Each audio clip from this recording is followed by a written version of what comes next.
Oke, nggak ada yang nyaut. Baiklah. Jadi pagi hari... Mikrofonnya pada dihidupin nggak apa-apa loh. Iya, pagi Kak. Udah sambil nyambi ya Kak, aku sambil kelas diri soalnya. Wah, oke Kak. Oke, selamat pagi, selamat datang di training anggota Plastik Detox batch 3 Juni 2021. Terima kasih sudah meluangkan waktu hari ini. Jadi mari kita belajar bersama-sama hari ini. Oke, sebelum memulai saya mau izin share screen dulu. Bentar. Oke.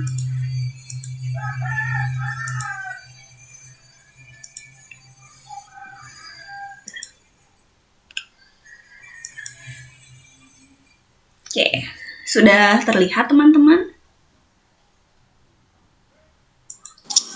Sudah Kak. Sudah Kak. Ini di layar teman-teman kelihatannya kecil juga, nggak bisa dibuat lebih besar, Sri. Oke. Tulisannya nggak kelihatan nanti. Bentar. Dah lebih gede? Ya, lebih gede. Oke ya, segitu aja. Biar masih bisa kelihatan teman-teman. Nanti ada yang join nggak bisa di-admit. Oke, jadi selamat datang di training hari ini. Jadi hari ini kita kedatangan trainer, ada Kak Ana dari Plastik Detox. Oke. Halo semuanya. Oke, jadi peserta hari ini ada dari Bali nih teman-teman. Coba nanti kalau sudah hadir bilang say hi ya. Sebentar.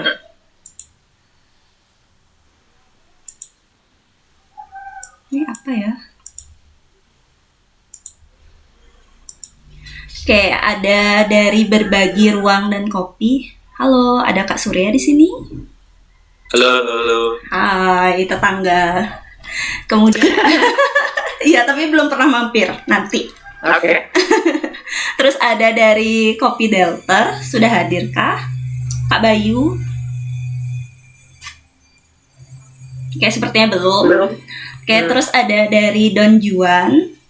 Halo Kak John atau yang mewakili. Tadi sepertinya sudah hadir ya. Sudah ada yang baik. Oke, sudah bilang hai dia. Baiklah. Kemudian ada teman-teman dari Koma. Sudah hadirkah? Kopi Mambal. Halo. Halo. Hai Kak. Kemudian ada dari Lanjut Kopi. Kak Stefan, sudah hadirkah? Oke, sepertinya belum. Kemudian ada dari Pejuang Kopi, Kak Dede, halo. Oke, sepertinya belum. Kemudian ada dari Rangkap 2, halo Kak Tresna, sudah hadirkah? Oke, sepertinya belum. Oke, terus ada dari Ruang Kopi, halo Kak Prema, sudah hadirkah? Oke, sepertinya belum ada. Kemudian yang terakhir ada dari Triko Kopi, sepertinya Mas Tri belum bergabung. Kemudian teman-teman dari Bandung, Jawa Barat ada dari Backyard Plus Tafal. Halo Kak Bea. Kemudian ada teman-teman dari Winardi, sepertinya belum bergabung ya. Mbak Gisel. Kemudian dari Lampung ada Dapur Difabel. Halo Mbak Eti. Mbak Etika yang hadir? Hadir. Oke. Oke, nanti kita kenalan nama ya. Kemudian ada teman-teman Lokana. Sudah hadirkah? Halo Kak. Hai Kak Rena. Iya, sudah. Oke, kemudian ada dari Ternati. Mbak Kia, sudah hadirkah? Oke, sepertinya belum ya. Kita lanjut dulu. Nah, ini agenda kita hari ini. Kita akan mengadakan sesi kenalan dulu. Kemudian ada sayang pandang Plastik Detox, tanya jawab, ngobrol-ngobrol, kemudian cari solusi bersama, dan foto-foto. Ini nggak boleh kelewatan ya foto-fotonya. Wajib.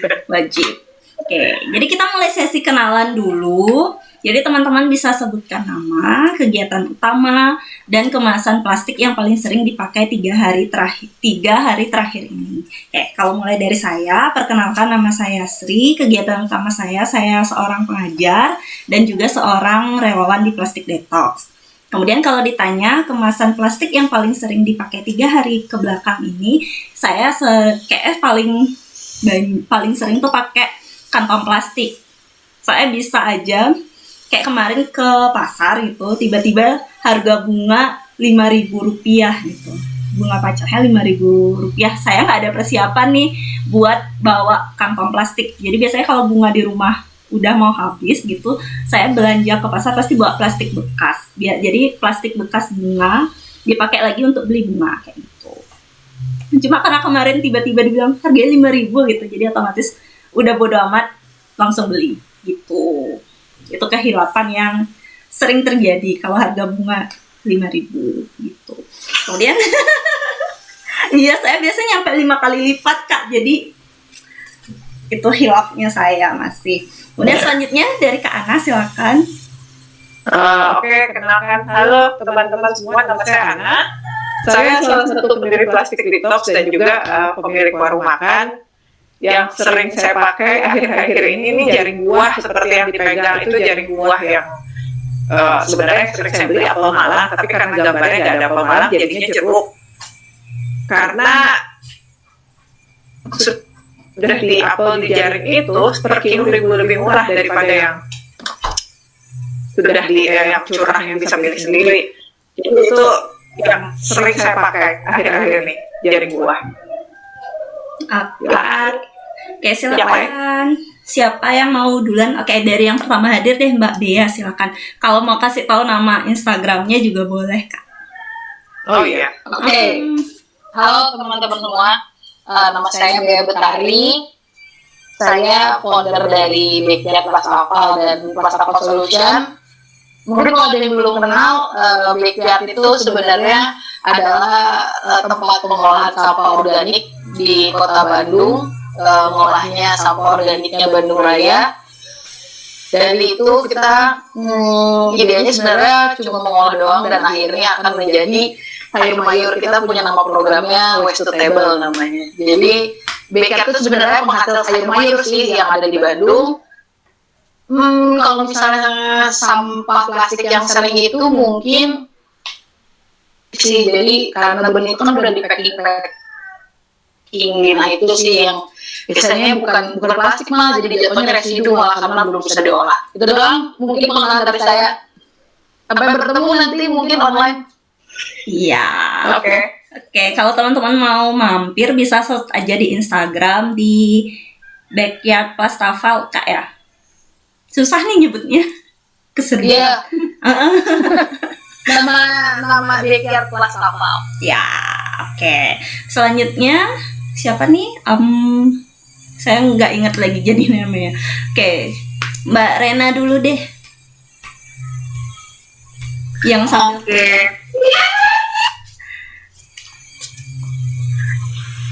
Oke, halo Kak semuanya, kenalin aku Rena, di sini sebagai owner dari Lokana gitu ya.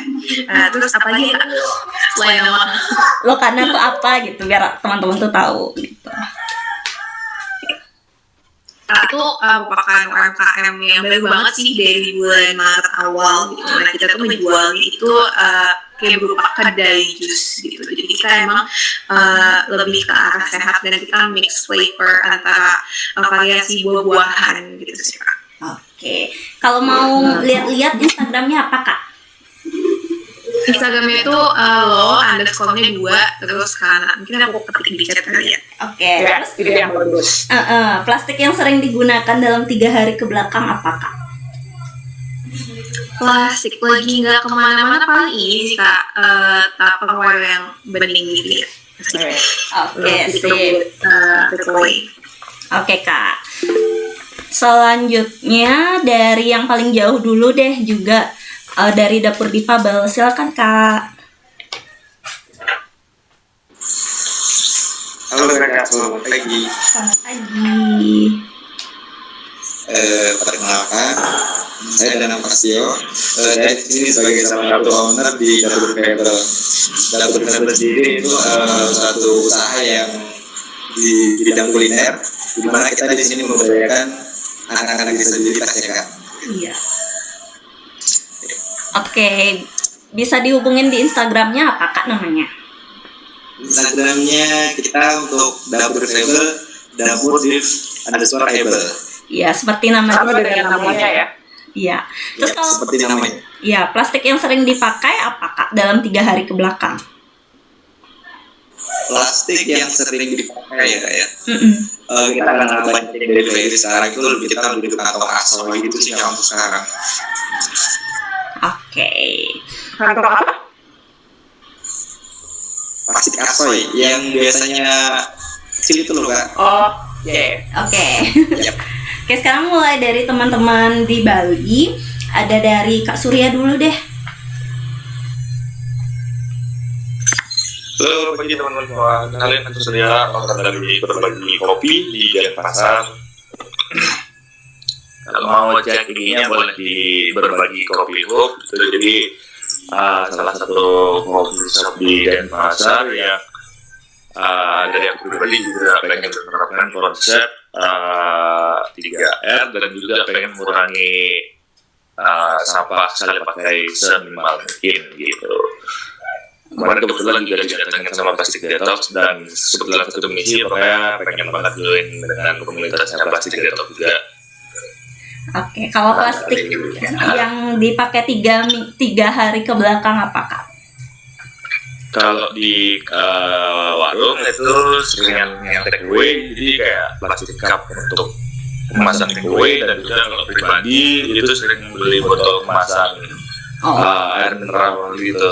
Jadi kan kalau misalkan buat tumbler mau isi ulang lagi di jalan juga nggak ada yang bisa diminta gratis gitu. Jadi ya mau nggak mau tetap beli air mineral, diisi ulang ke tumbler, dan sampahnya juga jadi terbuang sampah sekali kayak gitu.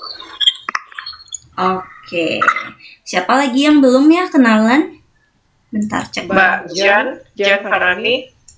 Oh iya. Mbak Jan. Oh iya. Mbak Jen Farani, silakan perkenalkan diri. Halo. Selamat pagi. Dari kopi.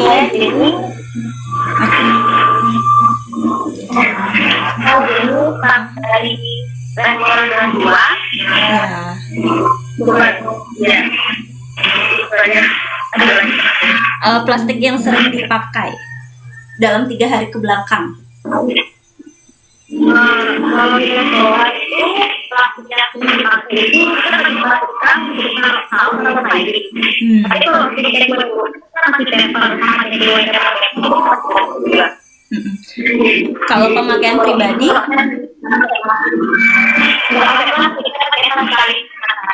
oke. Bisa sebutin Instagramnya Don Juan juga ya Kak, biar teman-teman tahu. Siapa tahu mau kepo. Oke, terima kasih Mbak Jian. Terima kasih. Ya. Oke, ada yang belum kenalan lagi? Udah semua kayaknya. Oke. Sambil menunggu yang lain, jadi mari kita lanjutkan. Nah, apa yang bisa kita pelajari dari pembicaraan tadi? Jadi sekalipun kita mau mengurangi penggunaan plastik sekali pakai, ternyata kita masih kadang-kadang hilaf gitu ya. Jadi nggak apa-apa teman-teman, kita mulainya perlahan-lahan sebisa-bisanya aja. Nggak usah mikirin harus sempurna gitu. Oke, kita lanjut ya. Nah, silakan Kak Ana untuk materinya, saya persilakan. Oke, jadi ini sekilas dulu tentang tim Plastik Detox. Bisa ke slide berikutnya, Sri? Iya, sebentar Kak. Secara singkatnya gini, sudah ada sejak 2012 dan dibangunnya itu sama 4 orang sebagai relawan, dan sampai sekarang pun Plastik Detox ini didominasi oleh relawan. 95% yang terlibat di Plastik Detox ini relawan.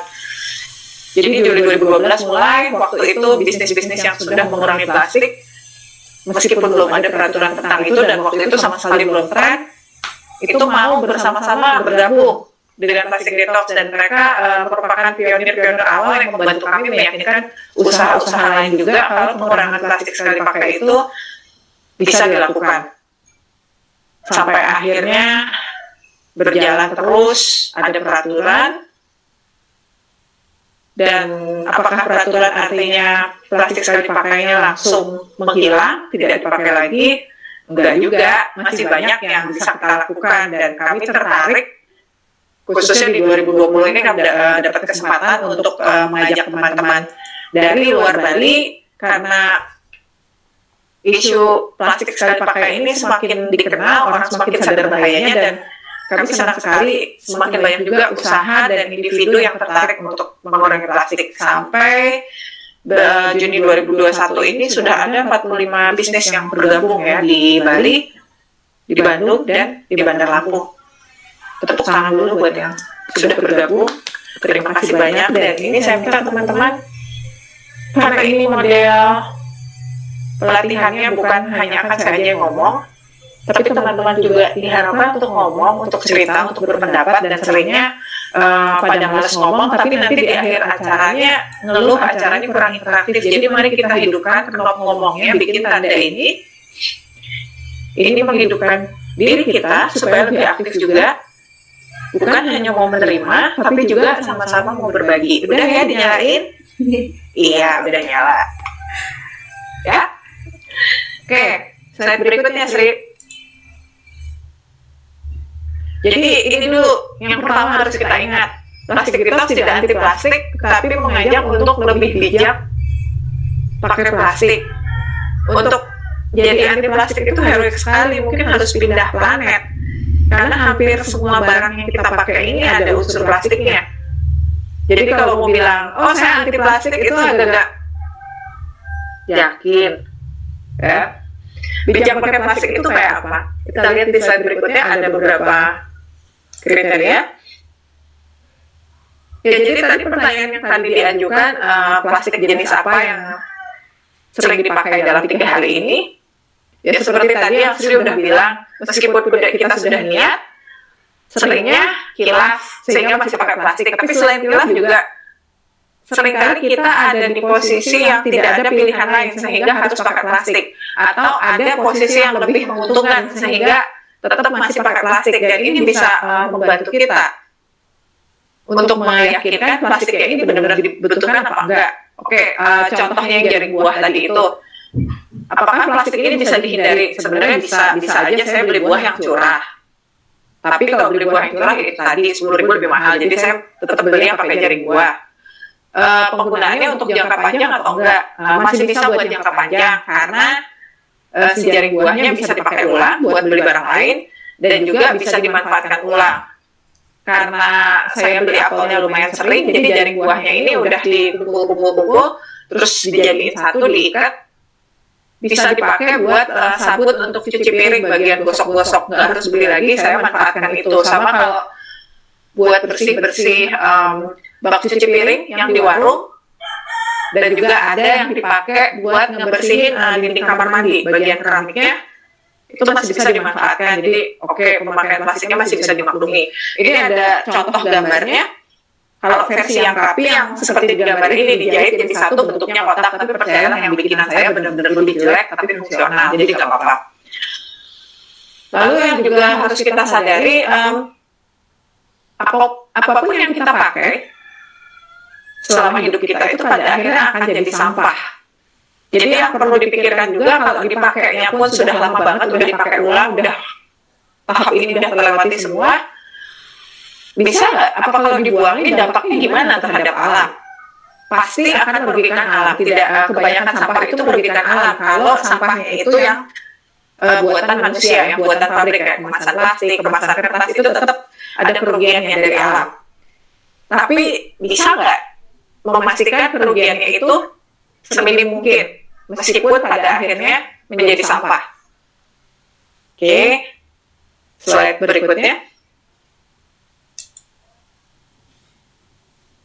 Kriteria utama, ya saya yakin sebagian dari teman-teman sudah melakukan ini, tidak pakai kantong plastik, tidak pakai sedotan plastik, dan juga nggak pakai kemasan styrofoam. Lalu kriteria tambahan juga yang kami buat di Plastik Detox ini menginjak tahun ke-6, itu menyediakan tempat isi air ulang. Jadi kayak di warung saya ini jual makanan Indonesia kaki lima, jadi ada mie goreng yang mie-nya dibuat sendiri, berbagai macam mie dan nasi goreng, makanan-makanan kayak gitu. Dan di luar warung itu ada papan tulis yang mencantumkan menunya apa aja. Lalu di paling bawah sengaja ditulis free water refill pakai bahasa Inggris, karena sebagian yang saya tinggal di Ubud di Bali, di sini 50-50 orang asing dan orang Indonesia.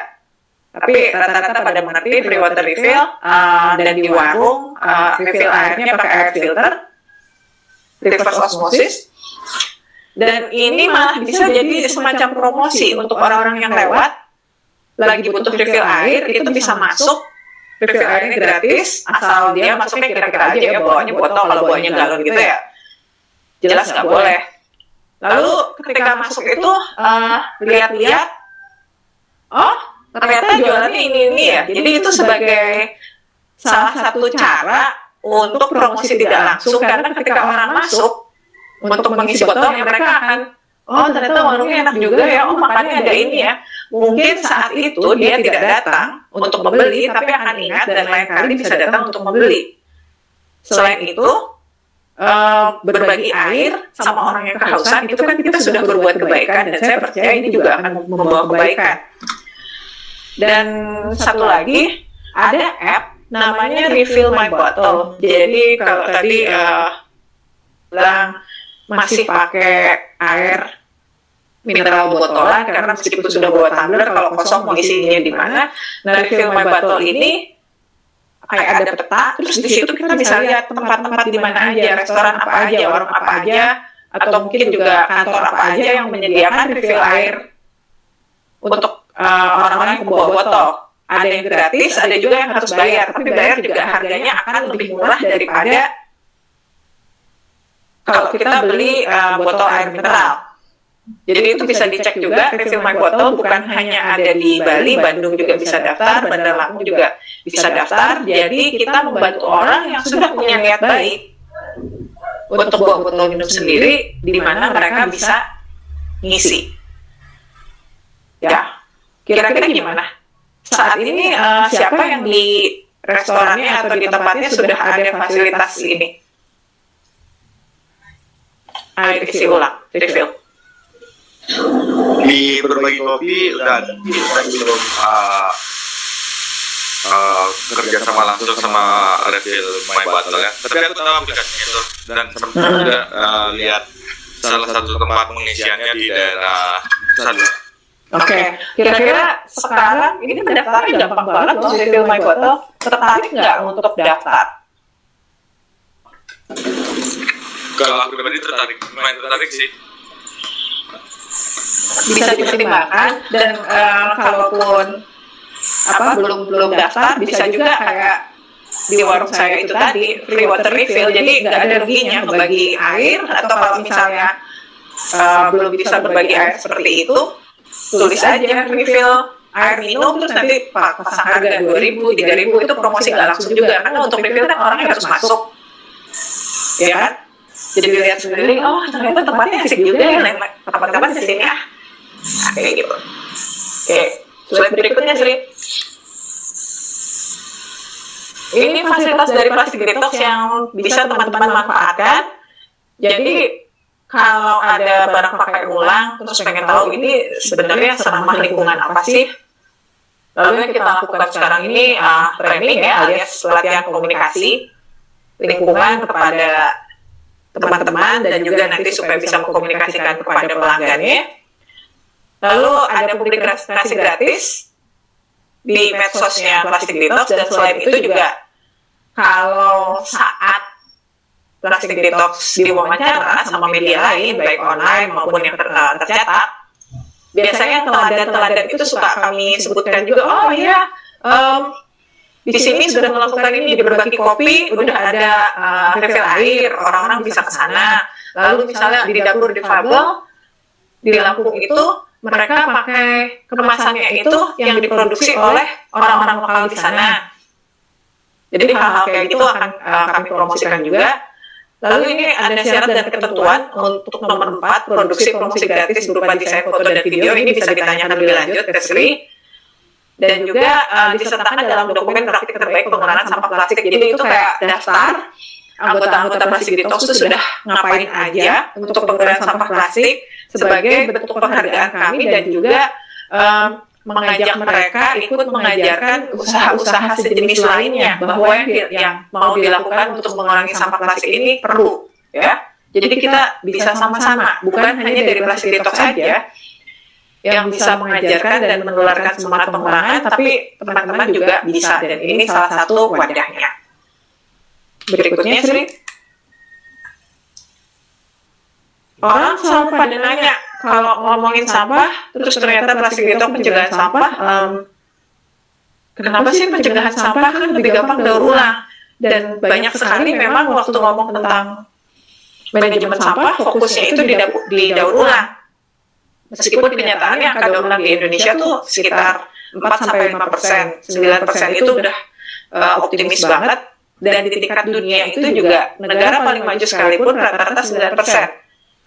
Sehingga kita bisa menyimpulkan daur ulang itu prosesnya rumit, mahal, udah gitu harga hasil daur ulangnya juga lebih mahal daripada bahan plastik yang baru. Ini salah satu contohnya, kalau memang daur ulang itu gampang, menguntungkan, udah gitu bisa dijual dengan gampang, ya Indonesia nggak akan menerima sampah-sampah kiriman dari luar negeri kan, karena pasti negara secanggih itu, semaju itu, bisa mengolah sampahnya sendiri, bisa daur ulang sendiri, dijual sendiri. Tapi kenyataannya kenapa sampai mereka harus mengirimkan ke setengah dunia jaraknya untuk dikelola di sini? Ya, karena berbagai alasan itu mahal, dan kenyataannya tidak serumit yang sering diklaim. Lalu, karena harganya lebih mahal, juga daya serap pasar untuk produk daur ulang terbatas. Contohnya aja, kalau saya tanya ke Mbak Rena misalnya, Mbak Rena bisa cerita nggak produk daur ulang apa yang punya dipakai di warung atau di rumah? Apa ya? Kayaknya agak susah sih kalau cari yang di daur Punya ember ulang. nggak? Punya ember nggak? Punya ada. Ember yang warna hitam anti pecah itu? Ya. Nah, itu tuh produk daur ulang yang paling akhir, karena daur ulang ini bisa berkali-kali. Plastik yang bening biasanya didaur ulang jadi plastik yang berwarna, yang warna hijau, biru, apa segala macam. Itu didaur ulang lagi jadi plastik berwarna, tapi yang warnanya butek, bukan lagi yang cerah.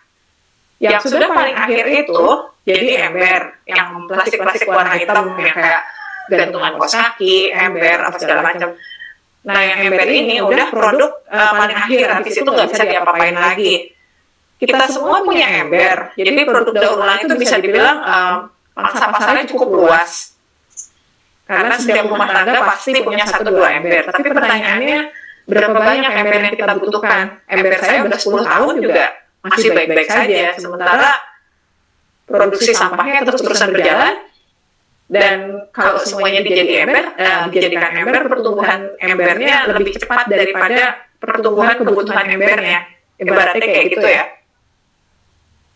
Jadi balik lagi, kami lebih memilih pencegahan sampah. Teman-teman semua, kita semua ini bisa melakukan pencegahan sampah, karena untuk itu yang penting tuh niat sama kepedulian. Dua modal utamanya, nggak perlu teknologi canggih dan lain-lain, tapi itu dulu. Kalau punya niat dan kepedulian. Oke. Sampai sini ada komentar dulu? Belum? Belum. Oke. Ya, lanjut. Sekarang ini juga kenapa kita senang sekali pakai plastik. Kira-kira ada yang bisa menjawab ini dulu nggak? Aku bisa. Ya, gimana? Mungkin karena gini ya, untuk option lainnya memang banyak yang udah menyediakan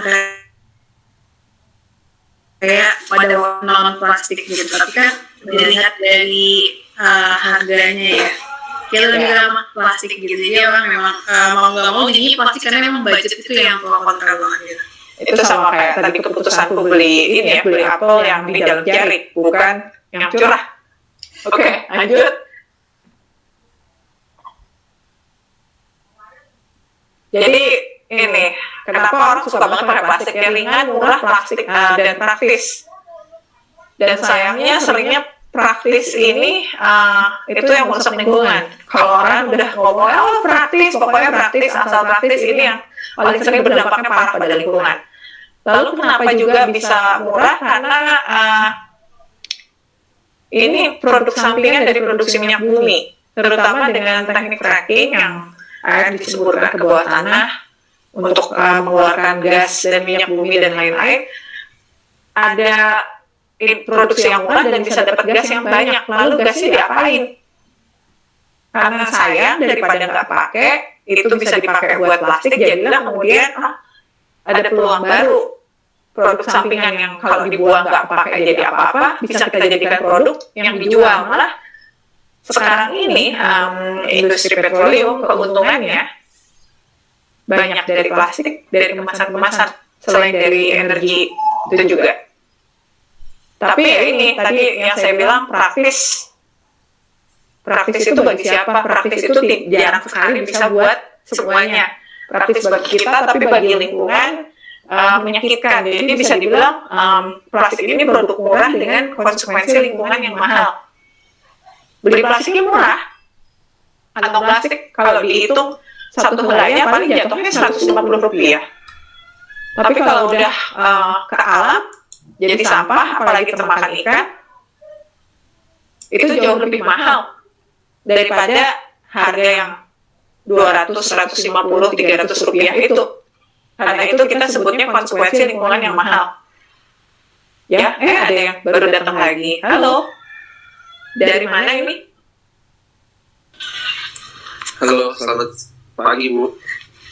Iya, bisa kenalkan dulu namanya sama dari mana, terus juga cerita usahanya ini jualannya apa. Ya, izin memperkenalkan diri, nama saya Hendy Abraham Syahputra MR. Saya dari owner Lokana. Oke.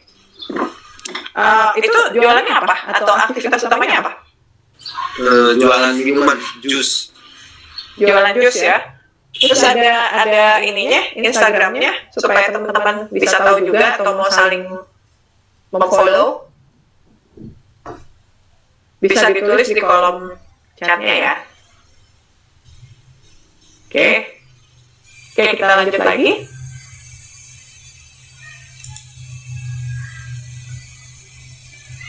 Jadi tanya lagi, kenapa kita harus mengurangi plastik sekali pakai? Rata-rata pasti udah bisa membayangkan.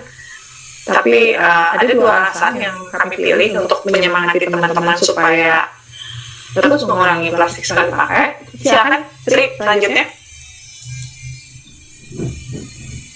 Dibagi dua, kesehatan usaha dan kesehatan manusia. Jadi kita lihat apa itu yang kesehatan usaha. Jadi kita ini semua menikmati berbagai layanan dari alam. Ya, namanya layanan ekosistem. Di sini terbagi, jadi ada yang budaya, penyedia, pengatur. Dan seringkali kita tuh nggak sadar betapa tergantungnya kita dengan layanan ekosistem ini. Contohnya ini yang saya ambil kopi. Ya, secangkir kopi, biji kopi yang terhidang di sini. Karena kemarin pas saya lihat teman-teman peserta yang ikut training saat ini siapa aja sih? Oh, ternyata banyak yang jualan kopi. Jadi kita lihat layanan ekosistem apa aja yang digunakan untuk menghadirkan secangkir kopi ini ke hadapan kita. Coba lihat di sini ada pastinya perlu tumbuh, pohon kopinya perlu tumbuh. Jadi di supporting itu kepake semua, ya, mulai dari fotosintesis, tanah, terus kandungan gizi di tanah, itu terpakai semua. Ada yang bisa bantu, apalagi layanan ekosistem yang terpakai untuk menghadirkan kopi ini. Satu petunjuk lagi di kolom hijau yang paling gede itu ada polinasi dari lebah. Kopi ini juga salah satu tumbuhan yang membutuhkan polinasi. Kalau enggak, susah jadinya. Jadi belum apa-apa, di sini udah ada 4 layanan ekosistem yang harus kita pakai. Lalu juga pastinya iklim. air, karena namanya kalau tanam menanam, unsur yang paling penting adalah tanah, air, dan cahaya matahari. Bener nggak, Mbak Bea? Betul. Betul, jadi itu udah Iya. 6 layanan ekosistem. Apalagi Mbak Bea ada dibantu layanan ekosistemnya yang kepake apalagi nih untuk mendirikan kopi ini. Sebenarnya kalau dilihat itu banyak banget, jadi sedih. Emang. Oke, silakan disebutin. Tapi benar sih Mbak Ana, aku tadi pas Mbak Ana bilang soal lebah, mungkin kalau nggak ada lebah juga tanaman-tanaman di Plaza juga nggak akan tumbuh sih sebenarnya. Jadi ini banyak banget sih teman-teman. Semoga diresapi ya nanti. Lanjut Mbak Ana, aku jadi sedih kalau aku sebutin. Ya, selain kopi juga banyak sekali yang kita makan begitu nikmatnya tanpa sadar itu berkat jasa si lebah. Contohnya mangga. Sekarang lagi musim, jadi mulai musim lagi, jadi saya bahagia. Contohnya tadi langsung teringat mangga. Mangga itu juga butuh polinasi. Sementara kebanyakan orang kalau melihat lebah masuk atau di kebun langsung wah, kejamnya kumat. Ya, dari secangkir kopi ini banyak sekali. Bahkan di yang kolom budaya itu sekarang di daerah wisata sudah banyak juga wisata ke perkebunan kopi buat lihat-lihat. Atau warung kopi yang juga modalnya pemandangan yang indah, itu masuk yang ke sini. Ini baru kopi loh ya. Dengan layanan ekosistem sebanyak itu yang terpakai. Yang sering kita tidak sadar. Dan kenapa layanan ekosistem ini penting saya sebutkan? Karena layanan ekosistem itu bisa terganggu dan jadi tidak seimbang dengan perilaku kita mengkonsumsi sumber daya dan menghasilkan sampah yang terlalu banyak. Ketika itu jadi polusi baik lewat air yang dibakar, dibuang, ini tuh akan mengganggu layanan ekosistem itu. Sehingga kalau terus-terusan terganggu, ya produksi kopinya bisa-bisa nggak segampang sekarang. Atau kalau kita bayangkan aja, polinasi tadi yang belum apa-apa Mbak Bea udah sedih. Kalau sama sekali nggak ada lebah, lalu polinasinya ini harus dilakukan manual sama orang. Orang harus naik-naik, bungkuk-bungkuk, terus gini-gini tanaman, itu juga hasilnya belum tentu akan sama dengan yang dilakukan lebah. Jadi di sini kenapa saya masukkan layanan ekosistem ke dalam kesehatan usaha? Kita harus mulai memandang bahwa alam itu juga merupakan modal usaha kita. Karena ini kalau hilang atau terganggu, secanggih-canggihnya teknologi belum tentu bisa menggantikan. Misalnya, nggak apa-apa, gampang, nanti kita bikin robot lebah-lebahan. Oke lah, mungkin fungsi itunya beda. Tapi nanti juga apakah bisa diakses oleh semua orang secara kurang lebih merata seperti sekarang? Ada pertanyaan itu juga ya. Jadi ini layanan ekosistem termasuk kesehatan usaha karena merupakan modal kita dalam berusaha. Yang berikutnya, dan seringnya juga penggunaan plastik sekali pakai ini, yakin nggak sih itu benar-benar diperlukan? Ya, misalnya ngasih sendok plastik, makanannya itu memang perlu sendok plastik. Kebanyakan orang pesan dari rumah, masa di rumahnya nggak punya sendok. Tuh misalnya. Nah terus sejak pandemi penggunaan plastik jadi menggila, apa-apa diplastikin. Bahkan kalau lihat newsletternya Plastik Detox yang lalu, di situ Sri dan kawan-kawan menceritakan asumsi salah paham yang jadinya agak tragis karena berbagai warung makan, kafe yang melakukan jualannya online itu melapisi dagangannya dengan plastik tambah banyak karena dianggap melindungi, terus dibilangnya ketentuannya kayak gitu dari app-nya, padahal ketika diselidiki sama dibaca lagi cuma dibilangnya gimana sih dibungkus dengan aman ya. Iya Kak, dibungkus dengan aman. Dan nggak ada kewajiban bahwa itu tuh harus dengan plastik sekali pakai. Dan tidak ada jaminan juga bahwa plastik sekali pakai itu lebih melindungi. Terus yang terakhir, apa memang benar kalau mau bikin branding ciri khas usaha kita itu satu-satunya cara dengan pakai kemasan berlebihan? kalau minimalis, memang terus orang nggak akan ingat. Sebenarnya jual kemasan atau jual produksi yang kemudian disimpan itu kemasannya atau produknya dengan mengecuali kemarin yang McDonald BTS itu ya.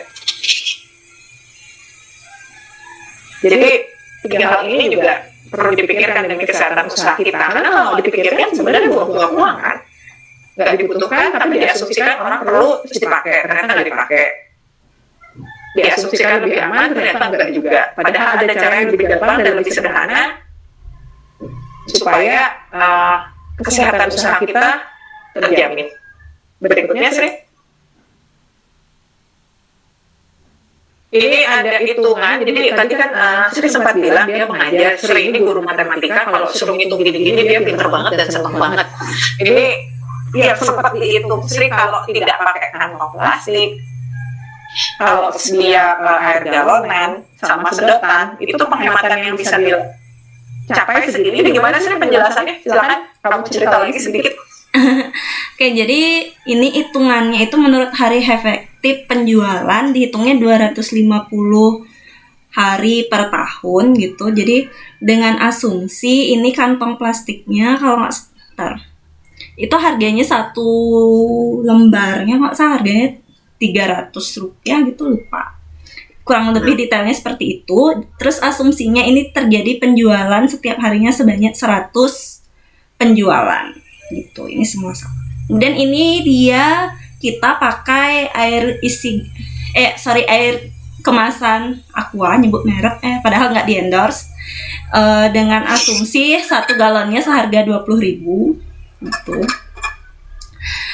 Itu terus ini dia stainless steel sedotannya, penggantinya kita asumsikan satunya harganya 18.000 kalau nggak salah. Gitu. Kalau mau ngitung yang lain-lain lagi nanti bisa juga tanya ke Sri itu rumus ngitungnya gimana, karena waktu saya berusaha ngitung sendiri sama lihat hasil hitungannya Sri kok bedanya jauh banget. Oke, lanjut. Ya teman-teman, nanti filenya ini akan dibagikan, teman-teman juga bisa klik linknya di sini. Ini sudah ada penjelasan lebih lanjutnya.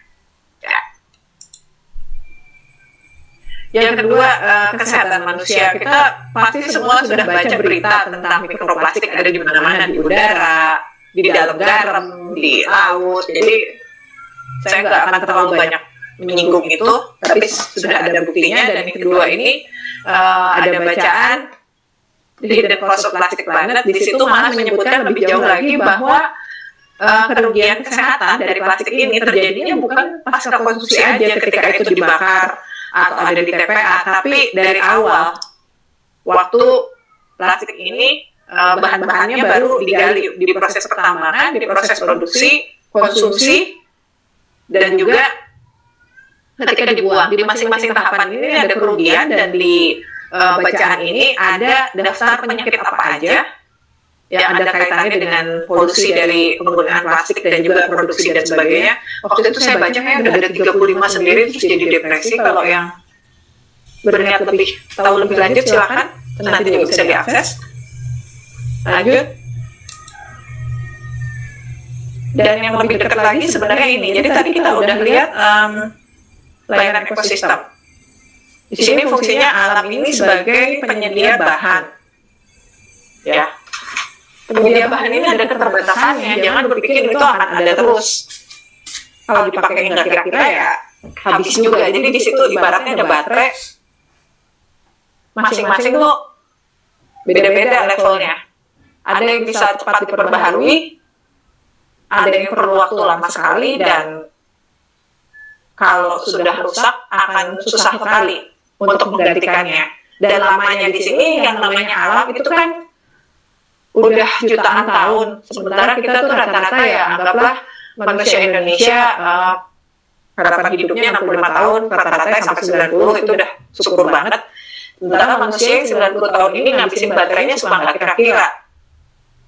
Sampai kita lupa untuk menyisakan bahan ini bagi generasi mendatang. Jadi kalau kita ngomong tentang sustainability, keberlanjutan, yang perlu diingat dari keberlanjutan itu gimana kita bisa memenuhi kebutuhan sekarang. tanpa harus mengorbankan kebutuhan generasi yang mendatang. Jadi di sini ada alam, penyedia bahan baku, semua kegiatan konsumsi kita itu memakai berbagai layanan ekosistem. Kayak tadi baru satu hal, kopi aja udah banyak banget. Sementara juga yang lain, misalnya yang plastik lain yang pasti semua kita pakai tapi seringkali nggak sadar itu plastik adalah ini HP. Juga banyak banget layanan ekosistem yang terpakai di sini, mulai dari bahan-bahannya, energinya ketika ngecas, internetnya dan semuanya itu juga pakai layanan ekosistem. Lalu yang ketiga, tahap ketiga nggak boleh kita lupakan itu juga sesudah konsumsi dan menjadi sampah. Jumlah lahan tuh dari dulu sampai sekarang segitu-gitu aja. Manusianya tambah banyak. Rata-rata orang kalau ditanyain pengen tinggal di rumah apa, kebanyakan masih jawabnya, oh rumahnya kecil nggak apa-apa tapi halamannya luas. Padahal jumlah manusianya tambah banyak, sampahnya tambah banyak, jumlah TPA terus juga bertambah, lahannya terbatas. Mau tidak mau memang kita perlu memikirkan ini untuk kesehatan kita, baik dari segi mental maupun fisik. Karena TPA tambah banyak, polusinya juga tambah banyak. Ujung-ujungnya akan kena kita juga. Ada komentar sampai sejauh ini? Belum juga? Oke. Lanjut.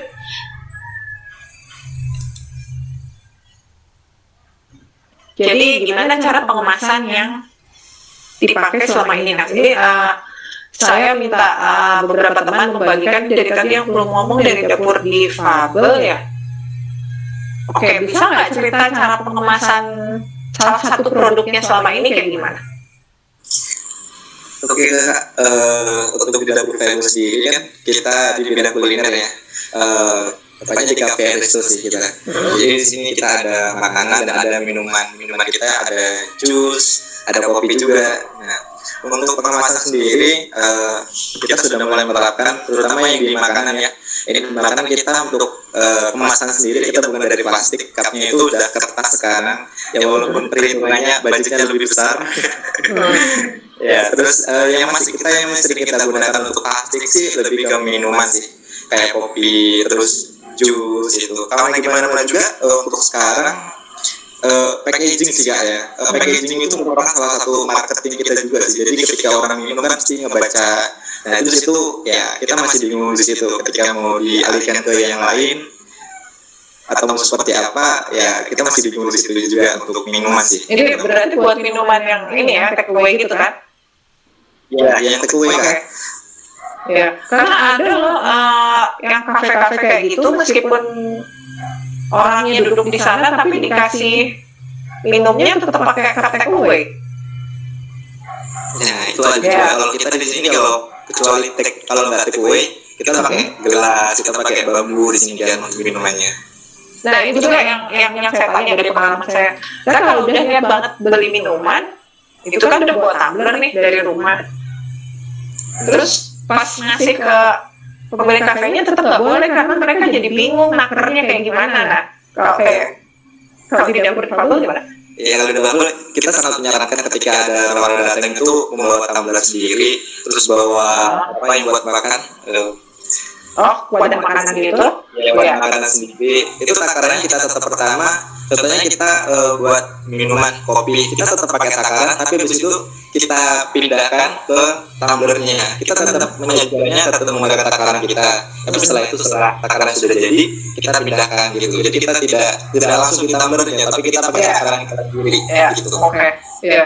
Jadi moga-moga orang yang buat tumblernya bukan yang ukurannya gede banget ya sehingga kelihatan ya ampun isinya dikit banget cuma sepertiga padahal tumblernya kira-kira gede. Ya pernah ada yang kayak gitu Kak, tapi ya ini sesuai takaran kita. Kalau emang mau itu ya 2 kali lipat. Ya. Oke, terus Mas Hendriya gimana pengemasannya dipakai selama ini?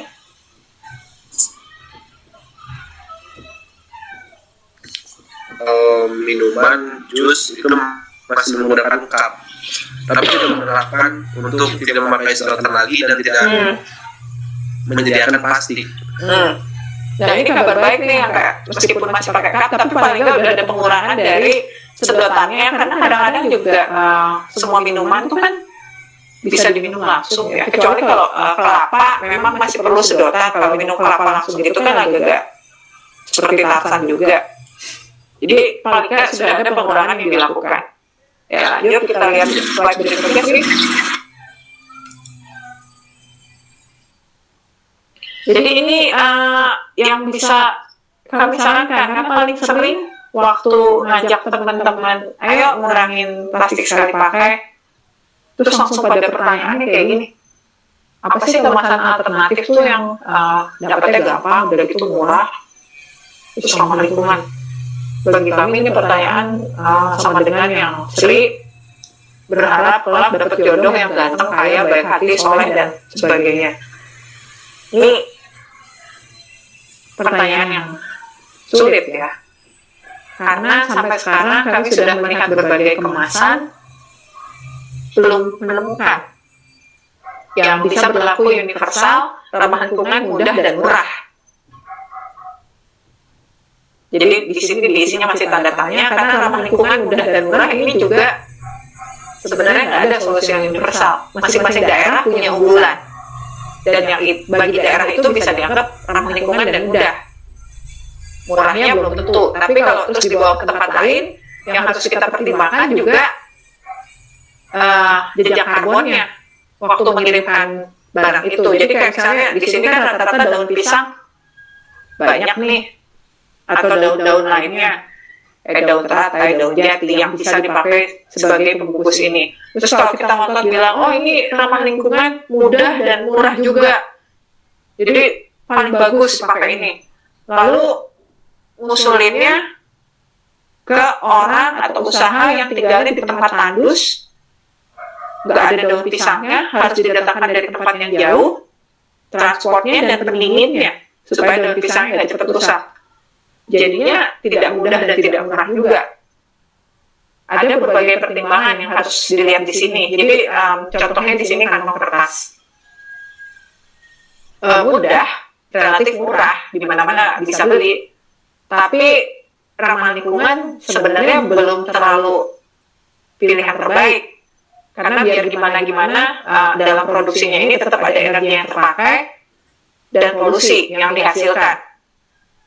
Semua pilihan yang kita pilih sebagai kemasan alternatif ini sebenarnya baru menjadi ramah lingkungan kalau ada pakai ulangnya, sehingga dianggap antara modal alam, produksi itu udah ketutup dengan berapa kali pakai.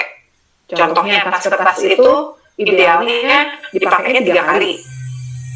Kenapa? Oke, udah ketutup, kerugiannya bisa dibilang ramah lingkungan. Lalu tas kain yang katun itu lebih baik daripada plastik sekali pakai. Tapi tetap aja kalau dipakainya cuma 2 kali, terus beli lagi yang baru, itu nggak ramah lingkungan. Karena boros diproduksi tapi penggunaannya nggak optimal. Sehingga ada 3 prinsip ini juga yang kami ajak teman-teman untuk pakai. Ketika menentukan kemasan itu, lihat kemungkinannya masih bisa dipakai ulang apa enggak. Lalu gimana bisa mengurangi lagi secara bertahap, dan kita harus selalu berpikir ulang apalagi yang terbaik dan memenuhi kriteria ramah lingkungan, mudah, sama murah ini. Yang murah ini juga penting ya, karena bagi sebuah usaha kita harus mempertimbangkan kalau produknya harganya 20.000, lalu kemasan yang ramah lingkungan dan mudah itunya adanya harganya 10.000, kan jadi nggak masuk akal juga untuk penjualan. Ini ada yang baru datang dari Lanjut Kopi. Halo, bisa kenalkan namanya sama aktivitasnya apa aja? Silakan. Lanjut Kopi. Oke, kalau gitu kita lanjut. Saya mau tanya lagi ke Beli Surya. Masih hadir?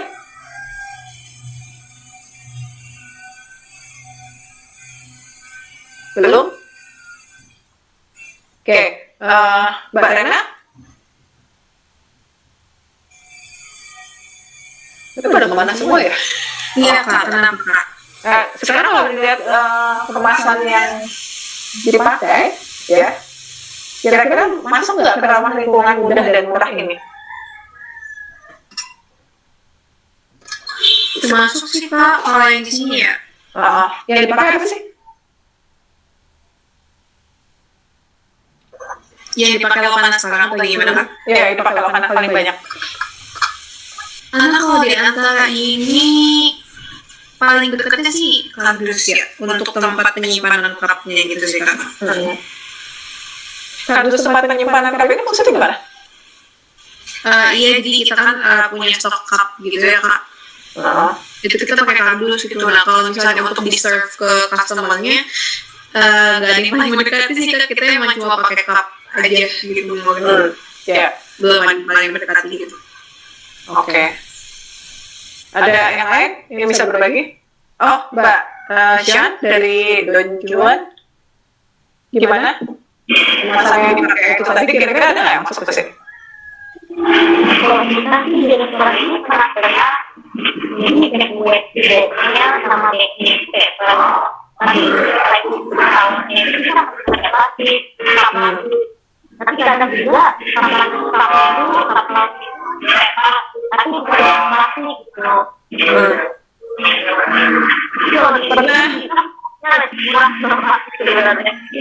Memang pernah ada nggak kesana pelanggannya karena tahu mau beli take away terus dia udah bawa wadah macam-macam terus minta wadahin sini aja. Sudah pernah pelanggan belum? Kadang kalau misalkan tahun itu kan misalnya dia pakai banyak plastik itu tahun bilang wadah ada yang gede ada yang pakai plastik. Oh ya. Ya itu juga bisa. Terus juga kalau misalnya belinya 5 porsi terus ada saus-sausnya itu kan juga sebenarnya bisa juga kan disatuin. Seringnya gimana disatuin atau masih dibungkus kecil-kecil kayak gitu?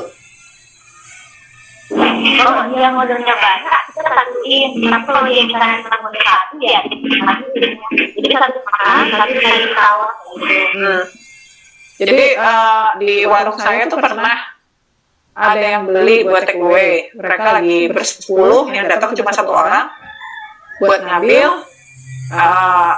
Semua makanan di warung saya tuh dimasaknya nggak pedas. Jadi mie goreng, nasi goreng, pecel, apa segala macam itu tuh nggak ada yang pedas. Karena saya nggak suka pedas, nanti kan nggak lucu kalau saya nggak bisa makan jualan saya sendiri ya. Salah satu alasannya itu. Jadi waktu itu yang pesanan 9 orang tapi pesannya 12 porsi karena ada 1 orang yang pesan beberapa porsi, itu mintanya sambal. Padahal masakannya nggak pedas, tapi mereka tuh minta sambal. Akhirnya untuk menghindari harus membungkus 9 plastik kecil-kecil dengan sambal itu cuma ngambil plastik yang gede dan tanpa babi bu langsung bilang ini ya saya satuin semuanya sambalnya silahkan dibagikan. Bisa juga kayak gitu. Kadang-kadang perlu sedikit tidak berperasaan dengan orang yang beli banyak demi alam. Oke, berikutnya. Saya tuh yang sebenarnya beberapa stop gitu yang paper maksudnya. Tapi juga karena paper bentuknya plastik. Tapi sekarang tuh dia pernah sebenarnya dengan menggunakan juga macam menggunakan plastik ini. Tapi ya kayak gitu, dia dari dia sudah bisa cara kayak gitu kecil. Bentuknya plastik, tapi cupnya paper kayak gitu. Nah ini udah nangis.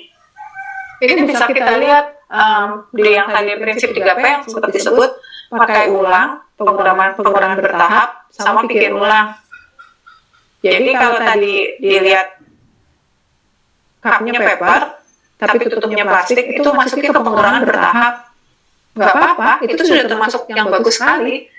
Karena yang cupnya dari kertas, tutupnya masih plastik, itu kan jumlah plastiknya masih tetap lebih sedikit daripada kalau yang cupnya pakai plastik semua. Itu masuknya jadi udah ke yang pengurangan bertahap. Jadi bukan berarti anti plastik.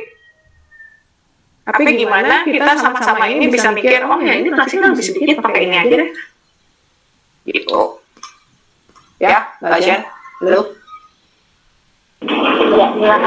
Ya. Ya, mari kita lanjut ke slide berikutnya. Jadi kalau nanya, jadi bungkusnya pakai apa ya? Di sini ada gambarannya. Yang pertama, kita lihat dulu, ini produknya bisa nggak sih dikemas tanpa plastik? Kalau iya, terus dilihat lagi, kemasan penggantinya ini akan langsung menjadi sampah atau tidak. Jadi kayak misalnya bisa dikemas tanpa plastik, terus kemasnya pakai apa? Oh, ternyata bisa pakai kertas. Kertas ini sebenarnya langsung jadi sampah, tapi masih bisa dimaklumi karena kemasan yang kertas itu penanganannya itu lebih mudah sesudah dipakai, nggak nyusahin. Kalau begitu ya silakan dipakai. Lalu kalau produknya dikemasnya tanpa plastik ternyata nggak bisa, tanya lagi, kemasan yang digunakan itu gampang atau enggak penanganannya sesudah dipakai. Kalau ini susah membedakannya, bisa tanya ke Plastik Detox yang tadi itu, konsultasi kemasan sama barang pakai ulang. Kalau iya, silahkan dipakai. Kalau memang ternyata penanganannya nggak tahu atau belum ada fasilitas penanganannya, ya artinya kemasnya dengan pas, jangan berlebihan, barangnya kecil tapi pakai kemasannya gede-gede. Ada pertanyaan nggak sampai sejauh ini atau komentar? Belum? Belum Kak. Enggak kok. Oke. Belum ada. Oke, lanjut lagi ya. Ini beberapa kemasan minim sampah yang dipakai oleh anggota Plastik Detox. Jadi seperti tadi Mbak Jan atau yang jualan minuman masih pakai cup plastik. Kita ini nggak mengejar cuma 1-2 orang yang bisa melakukan nol sampah dengan sempurna, tapi mendingan berbanyak sama-sama terus-terusan melakukan minim sampah meskipun itu belum sempurna. Jadi paling gampang bedanya gini, kalau nol sampah itu mengejarnya nggak pernah plastik sama sekali, sementara minim sampah kita terus berusaha mengurangi kalau memang masih diperlukan, kalau memang belum ada pengganti lain yang masuk akal secara kesehatan usaha, ya udah pakai, tapi kita terus berpikir gimana ngurangin ini. Jadi di sini ada warung yang banyak sausnya juga, karena dia nggak mau pakai plastik, dia pakai piring-piring daun pisang kayak gini.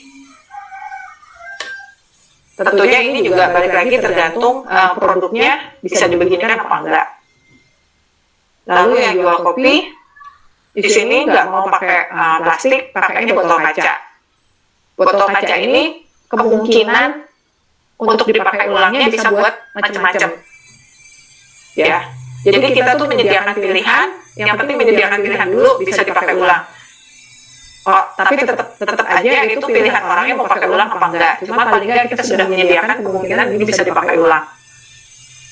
Lalu di sini ada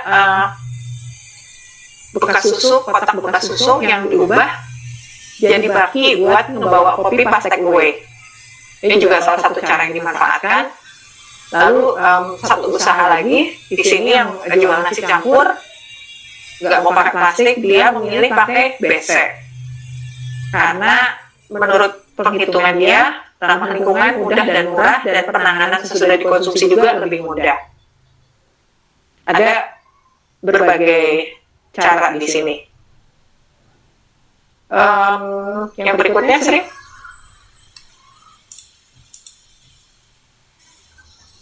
Ini yang terjadi di warung saya beberapa minggu lalu, ada yang pesen nasi box karena dia mau datang ke Yayasan Amal terus mau ngajak makan-makan orang di sana. Jadi dia pesen nasi box dan tentu saja dengan kemasan yang minim sampah. Waktu itu tanya anggarannya berapa? Anggarannya 20.000 untuk makanan sudah termasuk sama boxnya. Nah ini pasti sering dialami juga sama teman-teman kalau mau menentukan kemasan dengan barang yang harganya sedemikian. Jadi waktu itu yang pertama kali dipikirkan itu apa sih yang bisa disajikan tanpa harus dibungkus banyak-banyak.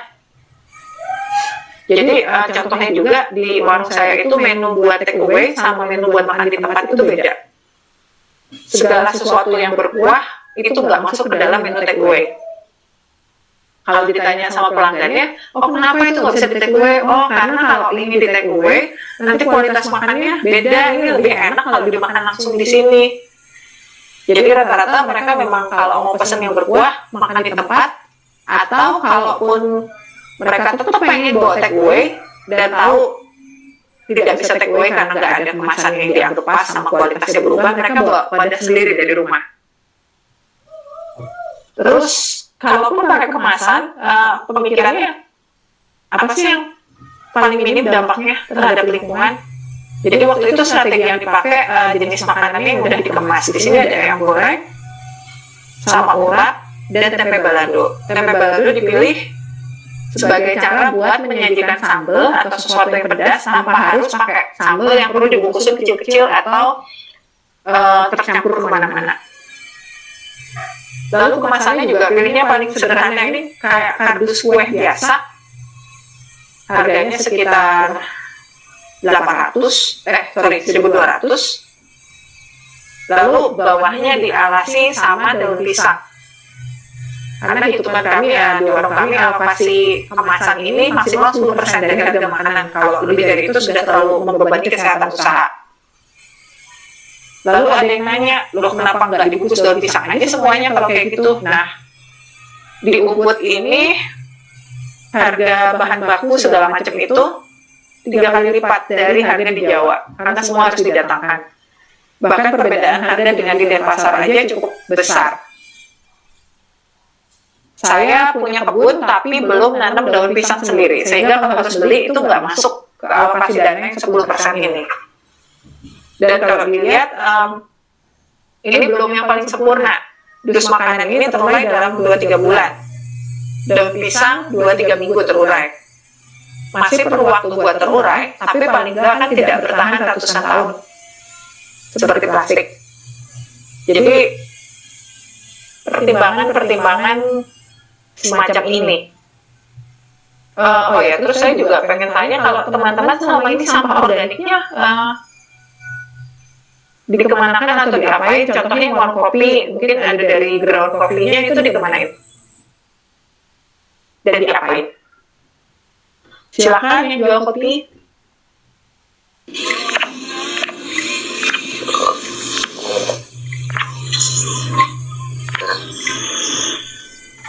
Halo? Ya, halo. Jadi, gimana? aku dari berbagi kopi, pakai backgroundnya itu buat ini, buat pertama ditebar karena di berbagi kopi juga banyak kebunnya gitu. Dia benar membaca bahwa kopi ground itu bisa dipakai buat musyawarah dan juga pupuk, walaupun efeknya nggak terlalu besar, cuma untuk anti hama dia lebih efektifnya. Jadi setiap kopi ground yang sudah nggak kepakai itu langsung ketempat juga di kebun, dan beberapa juga kepakai di mempercantik asbak gitu supaya aroma rokok itu nggak terlalu bau, jadi kayak campur sama bau kopinya gitu deh, karena tempatnya juga outdoor. Oh iya, jadi sudah ada solusi ya buat itu. Selain itu kan kopi juga, ground kopi yang bekas itu bisa dipakai buat scrub. Pernah nyoba? Ya benar. Cuma karena aku cowok jadi nggak terlalu ini sama kulit ya. Tapi sempat aku baca bisa jadi scrub, bisa jadi juga buat minuman fermentasi kombucha gitu kalau nggak salah. Dan banyak lagi, cuma yang aku paling efektif dan efisien itu langsung ditebar gitu sih. Ditebar ini salah satu cara di warung saya juga dilakukan kayak gitu, ditebar bisa untuk kompos asal persebarannya tuh meluas, nggak menggumpal, karena kalau menggumpal itu jadinya kan jamuran, malah jadi nggak produktif. Benar.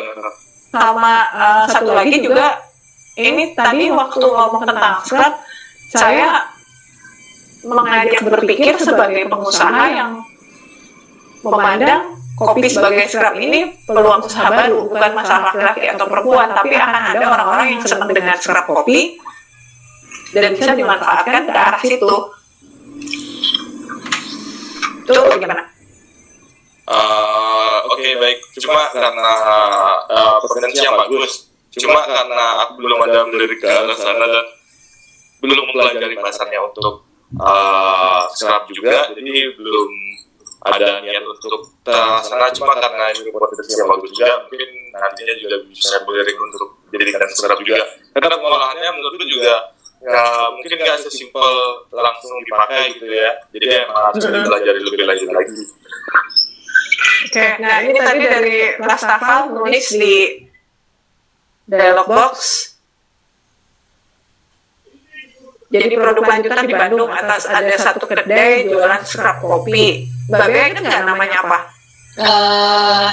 Saya lupa sih, kalau nggak salah White Coffee ya. Saya lupa nama tempatnya, tapi memang dia kolaborasi sama artisan Bandung juga. Jadi mereka kalau kebetulan posisinya dia teman sih, jadi tapi saya nggak tahu apakah itu menjadi market baru atau apa, tapi at least mereka mencoba ini sih untuk mungkin bikin branding juga, atau tapi jadi jatuhnya lebih kreatif sih liatnya gitu sih. Kalau nggak salah itu dijualnya itu 25.000 tapi sejar kecil gitu. Oh ya. 25.000. Sama satu lagi nih, saya mau nanya ke Dwi Surya. Oke, pengakuan dosa dulu, saya bukan peminum kopi. Jadi dalam hal kopi ini, di warung saya jualan kopi dan yang kami lakukan pakai buat kompos, dan ini baru dapat informasi, baca dari satu gerakan yang muncul itu gimana bin ground coffee-nya itu dimanfaatkan lagi untuk bikin kopi berikutnya lagi sesudah diproses, dijemur, dikeringkan pakai oven. Ini gimana? Pernah dengar juga nggak? Pernah, cuma dari misalkan itu kopinya diproses pertama kali menggunakan mesin espresso itu agak jadi ampas. Tapi kalau bisa dipakai lagi itu nggak bisa menjadi kualitas kopi yang sama, mungkin jadi downgrade-nya lumayan jauh lagi, dan tetap bisa dipakai juga sih emang, karena kopi kalau emang di istilahnya dibuat di rendaman ketika gitu, cuma kalau sistemnya kopi dibuat cold brew, jadi direndam dimasukin dalam kulkas lagi, cuma hasil ekstrasinya nggak bisa dipakai sebaik yang pertama, dan malah itu kayak sangat-sangat downgrade. Cuma memang kalau misalkan dibilang kopi, gimana aku merasa kopi tetap ada yang suka, jadi emang bisa digunakan kembali. Cuma kebetulan memang di menurutku juga belum menemukan komposisi yang pas juga ya, dan nggak berani coba-coba karena kan efek kesehatan jadi resiko.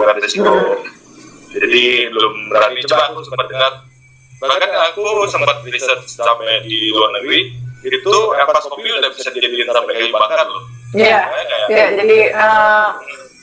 jadi bahan bakar untuk produksi.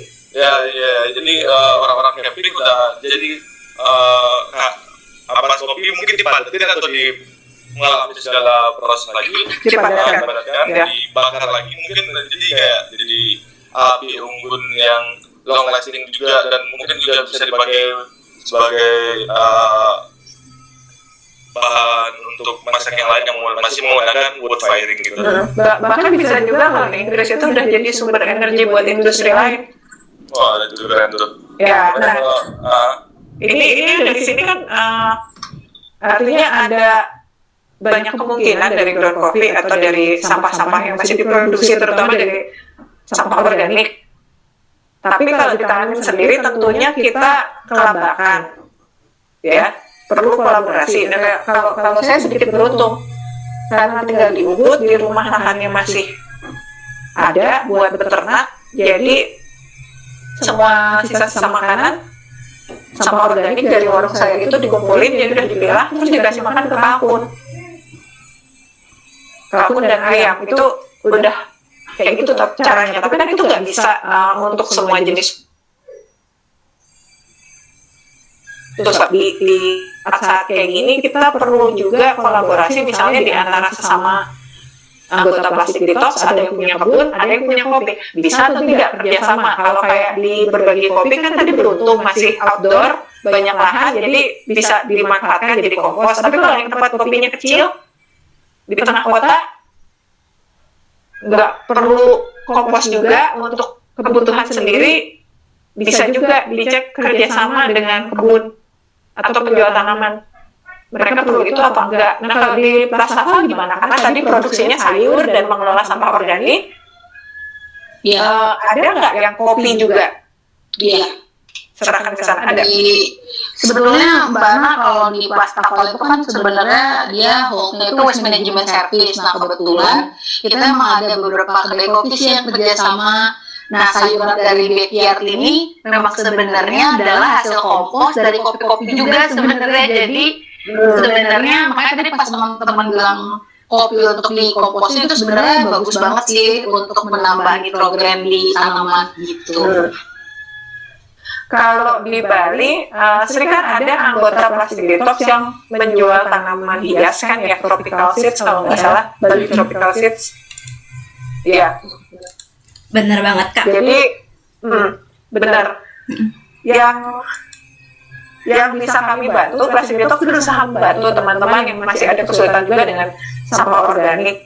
Tapi kami juga nggak bisa menguruskan semuanya sendiri buat teman-teman, jadi bisa mengenalkan. Ada ide gimana kalau ground coffee-nya untuk yang punya usaha kebun-kebun ini bisa jadi komposnya, tapi nanti diskusinya, detailnya dan segala macam kami harapkan teman-teman yang maju dan bagusnya kami bisa belajar dari teman-teman juga, jadi saling belajar ya di sini. Ini beneran nih, belum ada pertanyaan lagi? Ya ampun, berarti saya nyerangnya bagus banget. Lanjut lagi sih. Jadi apa yang bisa kita lakukan untuk semakin minim sampah? Oke, lanjut. Ini yang pertama, waspada greenwashing. Karena akhir-akhir ini banyak sekali usaha-usaha yang sangat berniat untuk lebih ramah lingkungan, mengurangi sampah, merasa sudah menemukan kemasan alternatif yang lebih baik, tapi ternyata tidak. Jadi greenwashing itu apa? Kalau definisi resminya dari UNEP, ini usaha yang dilakukan untuk menampilkan tindakan seolah-olah ramah lingkungan, padahal di belakangnya prakteknya banyak yang lebih tidak ramah lingkungan. Kalau menurut saya gampang diingatnya klaim ramah lingkungan, supaya bisa mendistraksi dari kebenaran sesungguhnya. Misalnya kantong plastik yang dibilang bisa hancur sendiri, orang-orang langsung antusias mau pakai itu, padahal di belakangnya kalau terkena ekspos oksigen sama sinar matahari yang cukup. Jadi Sri yang dasarnya selalu penasaran dan pengen membuktikan benar apa enggak, pernah ngegantung kantong plastik yang proyeknya demikian di depan kamarnya. Sekarang sudah berapa tahun dan gimana kabar kantong plastiknya, Sri? Jadi mulai gantung itu, jadi kantong plastiknya itu ada tanggal produksinya itu 2017. Jadi aku mulai gantung mungkin 2018 gitu di depan kamar yang kena cahaya matahari, ada oksigennya. Nah, kondisinya dia tuh warnanya makin berkurang tapi masih utuh. Jadi kalau sekarang mau dipakai juga masih bisa kayak gitu. Padahal udah kena mataharinya Dah. maksimal ya. Jadi klaim-klaim semacam itu. Jadi yang sering saya lihat dari berbagai bacaan gitu, dari sebagai produk, iklan dan sebagainya, taktik greenwashing ini seringnya dibilang, ini pengganti yang bisa menyelamatkan planet bumi, yang superhero banget, solusi tunggal penyelamat lingkungan. Dan kasihannya orang-orang yang sudah berniat baik untuk melakukan aksi yang lebih ramah lingkungan ini, lalu beli dengan harga yang lebih mahal, padahal juga tidak ramah lingkungan.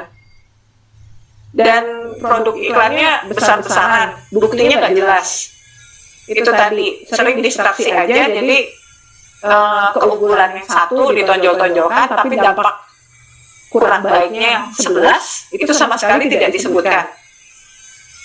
Misalnya tas yang mengklaim, ini dibuatnya dari tumbuhan, tapi nggak disebutkan persentasenya itu berapa persen, sisanya apa aja, prosesnya gimana, dampaknya apa. Dan seringnya juga ada simbol atau warna alam Jadi kan ada gambar daunnya atau ada gambar pohonnya atau warnanya hijau supaya orang menganggap itu ramah lingkungan, padahal itu cuman pakai make up aja buat nutupin yang sama sekali nggak ramah lingkungan. Dan juga sering ada istilah-istilah di produk itu kayak bio-based, compostable, biodegradable, bioplastik. Yang kalau orang lihat soalnya itu ramah lingkungan. Padahal kalau ditelaah lebih lanjut, jangankan kita, lembaga-lembaga yang berusaha mengecek seramah lingkungan apa mereka ini juga bingung. Ada satu laporan assessment berbagai simbol-simbol ini yang katanya sertifikasi ramah lingkungan. Itu memuaskan apa? Nah, lembaga yang melihatnya ini juga bingung. Jadi ada tanda di simbolnya itu ada yang wajah senyum, ada yang wajah bengong, ada yang wajah karena membingungkan. Ini semua taktik greenwashing. Jadi yang tadi itu klaim ramah lingkungan, hancur sendiri. Padahal kayak misalnya compostable hanya bisa jadi komposnya itu di fasilitas pengelolaan kompos skala industri yang di sini belum ada. Jadi sama juga bohong dong. Ya, oke. Ada pengalaman tentang ini dari teman-teman yang sekarang dipakai, apa aja kemasan alternatifnya? Tanya lagi. Oh ya, lanjut kopi dari tadi belum kedengeran suaranya? Udah bisa on belum? Voice-nya. Oke, ada pesan di sini. Oke, tadi Beli Surya sudah pamitan.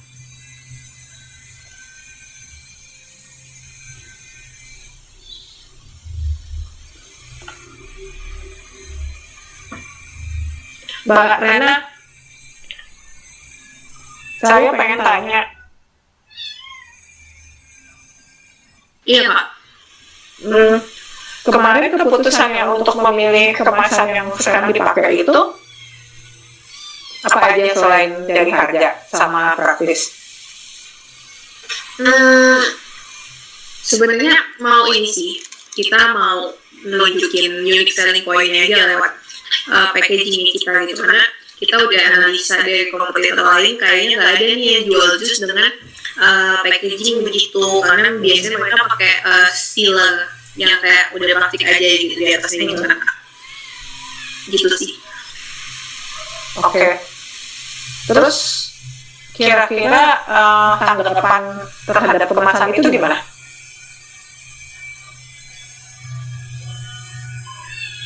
Kalau dari customer sebenarnya mereka merasa dapat esensi dari unique selling point-nya sih, karena kayak ini bagus gitu, jadi saya emang meningkatkan awareness dari brand lokalnya gitu juga.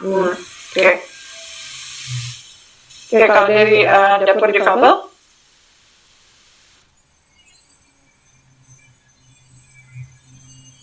Halo?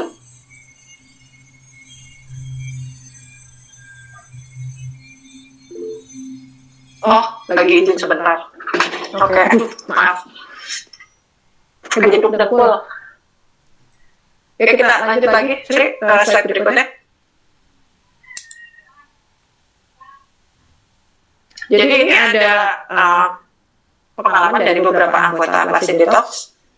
Ketika mereka memulai penggunaan ini, apa aja sih resepnya? Jadi di sini yang pertama ini dari warung kecil yang di tengah ini. Saya ingat warung kecil karena ini juga anggota pertama Plastic Detox sejak 2012. Sekarang warungnya udah nambah jadi beberapa warung. Yang pertama yang dia bilang itu jangan takut kehilangan konsumen. Di awal ketika dia tidak menyediakan plastik, dia sampai dimarahin sama pelanggannya, kok pelit banget buka usaha. Tapi akhirnya akan nemu juga konsumen yang tidak keberatan dan malah mendukung dengan pilihan pengemasan yang dilakukan. Lalu dari dapur papa, berkomunikasi dengan pembeli itu memang tantangan. Kalau boleh saya tambah, bukan cuma berkomunikasi dengan pembeli, tapi juga dengan staff. Karena penggunaan plastik itu selain dari segi kemasan juga bisa kita lakukan dari segi yang lain yang saya sebut di belakang panggung. Kalau depan panggung ini yang kelihatan oleh konsumen. Kalau belakang panggung ini lebih pada waktu kita beli ke pasar, supplier ngirim barangnya pakai apa. Itu yang juga bisa dikurangi. Kalau dengan staff, contohnya gini, mereka kadang disuruh belanja, pergi beli apa, udah bawa tas. Tapi kemudian barang-barang dari warungnya ini yang sebenarnya nggak boleh dibungkus, nggak perlu dibungkus plastik, tetap dibungkus plastik. Jadi udah ada tas, kalau beli ubi atau kentang kan bisa langsung dimasukin. Tapi masih ada bayangan, oh biar lebih gampang, kasih kantong plastik lagi. Hal-hal yang seperti ini juga harus rajin dikomunikasikan. Jadi juga dilakukan Ginger Java, dia memperhatikan detail. Kalau beli bahan, misalnya yogurt, karena Ginger Java ini jualan jus sama smoothie, dia perhatikan bungkusnya pakai bahan apa. Lalu ini ada nggak yang kemasannya paling gede? Karena salah satu cara buat mengurangi penggunaan plastik sekali pakai juga itu membeli sesuatu dengan kemasan yang paling besar. Lalu dia malah lebih ini lagi, lebih strict lagi. Dia nggak mau staffnya bawa plastik ke dalam tempat usahanya. Jadi ada denda ke staffnya kalau ketahuan belanja pakai tas plastik. Pengalaman selama ini gimana dari teman-teman waktu melakukan penggunaan sampah plastik? Ini saya mau tanya ke satu-satu dari Mbak Bea dulu. Baik,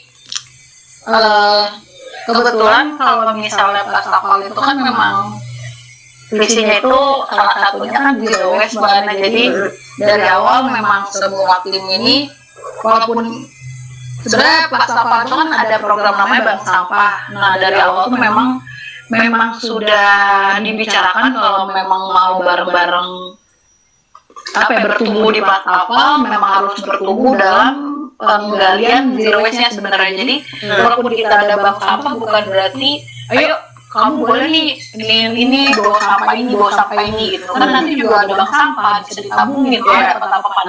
Itu dari awal memang udah didoktrin sih sama kita gitu ya, founder untuk enggak gitu caranya gitu. Walaupun kita waste management, walaupun kita recycling, bukan berarti kamu boleh dengan sembarangan bawa sampah di sini. Itu memang benar general banget sih. Jadi emang bukan plastik doang gitu. Jadi kayak kaca, metal, kertas pun juga. Saya selalu bilang kalau misalnya bisa yang reusable, ya udah reusable aja gitu. Maksudnya think twice aja sih gitu. Walaupun memang kadang-kadang ada aja sih gitu ya. Misalnya kita tiba-tiba dibeliin makanan yang padahal kita juga nggak minta gitu. Tapi pada akhirnya kita harus memakan juga kan. Udah gitu nggak apa-apa, tapi mungkin dan nextnya mungkin bisa tanya dulu dan lain-lain. Kan malah sayang ya dibeli makanan malah kita makan juga, malah ntar jadinya food waste kayak gitu sih kira-kira. Oke, ini dengan cara yang diberlakukan Plastafal ini dari awal niatnya udah zero waste, terus juga mengajak orang berpikir, bukan berarti ada bank sampah terus jadi ngegampangin. Betul. Ini saya jadi kepikir, ini bisa jadi acara yang bagus dari anggota-anggota Plastik Detox kalau mau bikin event. Jadi yang belum saya lihat, pasti udah ada di suatu tempat tapi belum saya lihat aja, bikin event bisa pasang makanan atau potluck atau piknik bersama, tapi menjadi ajang inspirasi dilakukan dengan plastik seminim mungkin. Itu kayak tadi, meskipun sudah ada bank sampah, bukan berarti semua bisa dipakai. Nah, kalau menurut teman-teman, selama ini pernah kepikiran mengadakan event apa gitu nggak? Di tempat usaha masing-masing? Kita pernah diajak event apa aja sih dengan anggota? Event, yang dengan anggota yang sekarang atau yang maksud kakak nih? Iya, apa yang Sanur? Apa sih? Sunday Market Sanur. Terus apa lagi?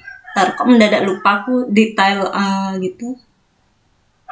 Jadi ada Sunday Market Sanur itu dulu diadakan 1 bulan sekali. Di sana kayak pasar kaget, ada banyak yang jual makanan, ada banyak yang jual barang-barang juga. Dan waktu itu Plastik Detox mendampingi di pasar makanannya supaya pengurangan sampah. Nyediain tempat refill supaya nggak jual minuman botolan. Lalu menyewakan alat makan dari stainless supaya makanannya nggak harus dikemas. Jadi orang bisa nyewa piring, mangkok, gelas, sendok, sama garpu. Waktu dikembaliin, 80%-nya uangnya dikembaliin, sisanya dianggap sebagai biaya sewa sama cuci-cuci. Lalu baru-baru ini juga salah satu anggota Plastik Detox mengundang kami, dia mengadakan acara daur ulang. Jadi mengajak orang membedakan, ngajak orang bawa barang, lalu membedakan ini bisa didaur ulang apa enggak dan pemilahannya kayak gimana. Bagus juga, tapi karena misi Plastik Detox itu di pencegahan sampah, jadi kayak tadi saya dengar ceritanya Mbak Bea, udah ngajak duluan meskipun ada bank sampah, tapi jangan ngandelin itu jadi semua sampah di bawah. Jadi kepikir ini jadi acara menarik juga, sesuai bisa membawa visi dan misi kita di sini. Jadi acaranya acara yang orientasinya mencegah sampah kayak gitu. Kayak misalnya warung kopi 1 bulan. Orang-orang tuh kan rata-rata senang ditampilkan ya.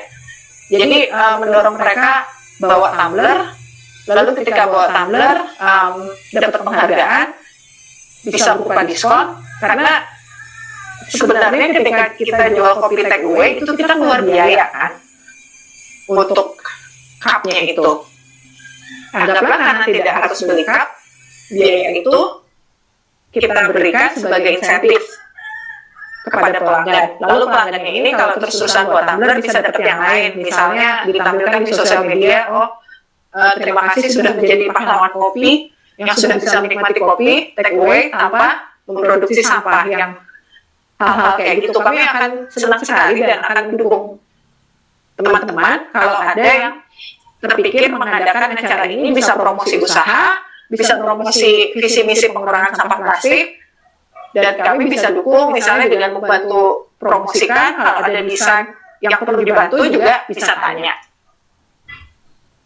Begitu. Oke. Sampai sini karena sudah mendekati akhir,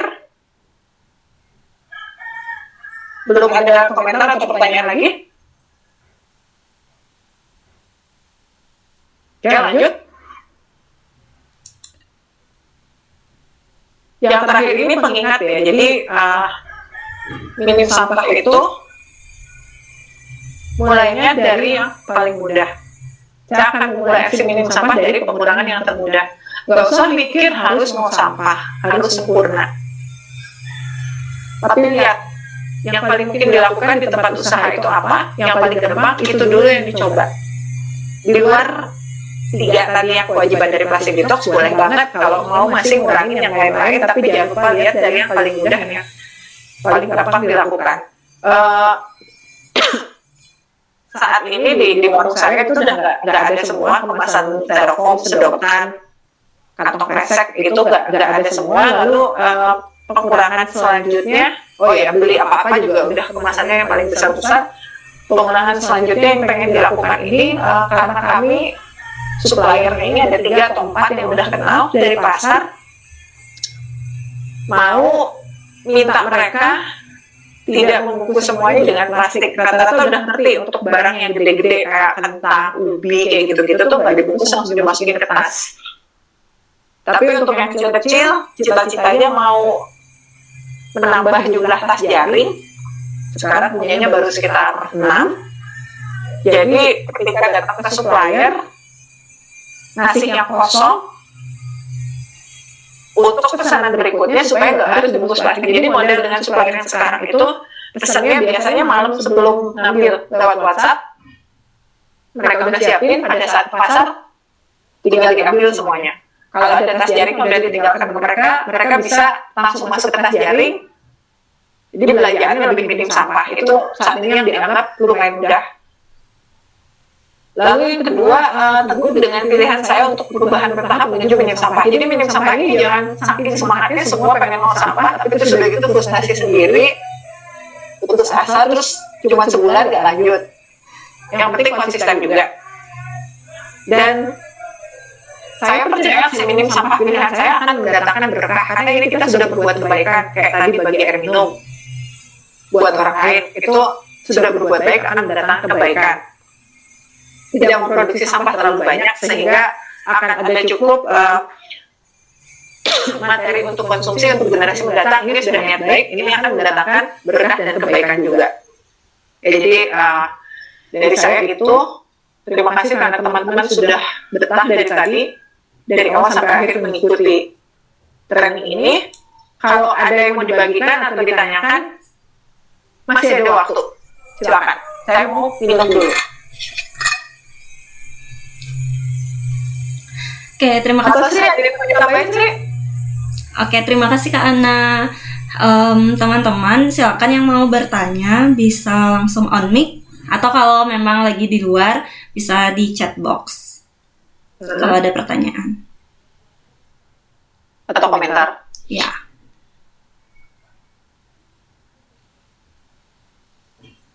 Ya, semua diam. Di sini, ini dua yang terakhir. Izin. Oke. Ini memang keterbatasan online jadi pada diem semua ya, udah gitu nggak kelihatan lagi muka. Malu-malu. Jadi tidak yakin. Ini saya pengen dengar cerita dari teman-teman kalau gitu. Dulu yang menginspirasi sampai memutuskan membuka bisnis yang minim sampah ini apa?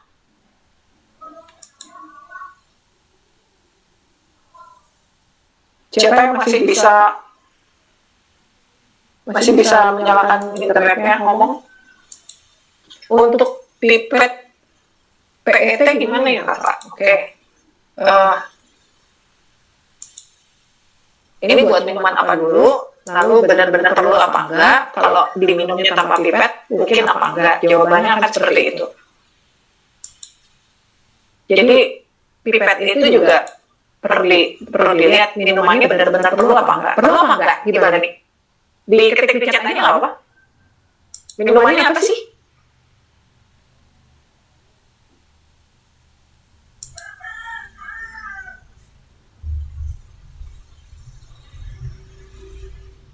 Oke. Kalau ice drink memang perlu pipet. Ini untuk take away atau di tempat?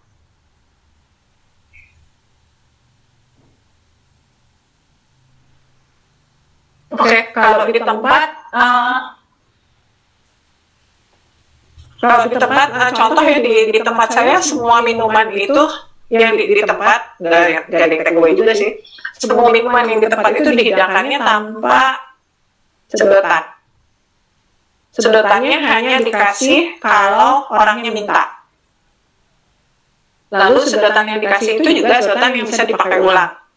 Yang kami pakai sedotan dari stainless. Dan tadi, mungkin tadi sebelum datang jadi belum lihat, tapi nanti bisa dilihat di slide. Di situ ada hitungan kalau pakai sedotan stainless itu lebih menguntungkannya berapa ketimbang pakai sedotan yang sekali pakai. Jadi pertama dilihat dulu minumannya apa, benar-benar perlu sedotan apa enggak, hidangkan dulu minumannya tanpa sedotan. Ada pemberitahuan, bisa kami berusaha mengurangi penggunaan sedotan dan kami percaya minuman lebih nikmat ketika dipeluk langsung atau yang seperti itu. Dan kalau orangnya masih minta sedotan, bisa dikasih sedotannya yang pakai ulang.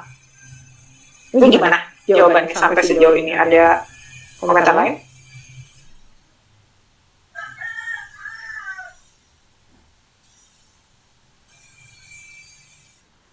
Jangan kadang-kadang juga ini tanda tanya besar, kenapa ada orang yang merasa harus pakai sedotan untuk minum satu minuman tapi tidak untuk minuman lain.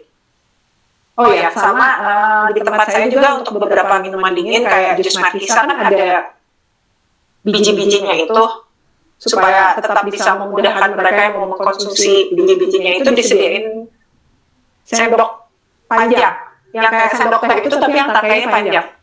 Jadi sampai ke bawah-bawah pun bisa dimakan, gak terbuang. Itu juga bisa. Kalau minuman dinginnya yang agak kental-kental gitu kayak milkshake kan kadang kental sekali.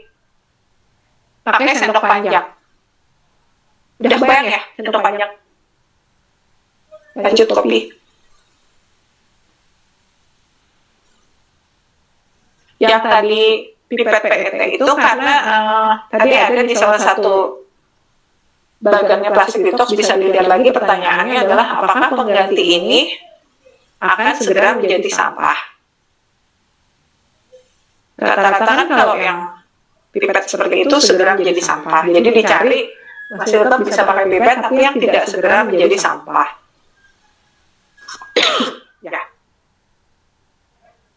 Oke, gimana jawabannya, sudah memadai? Lanjut kopi.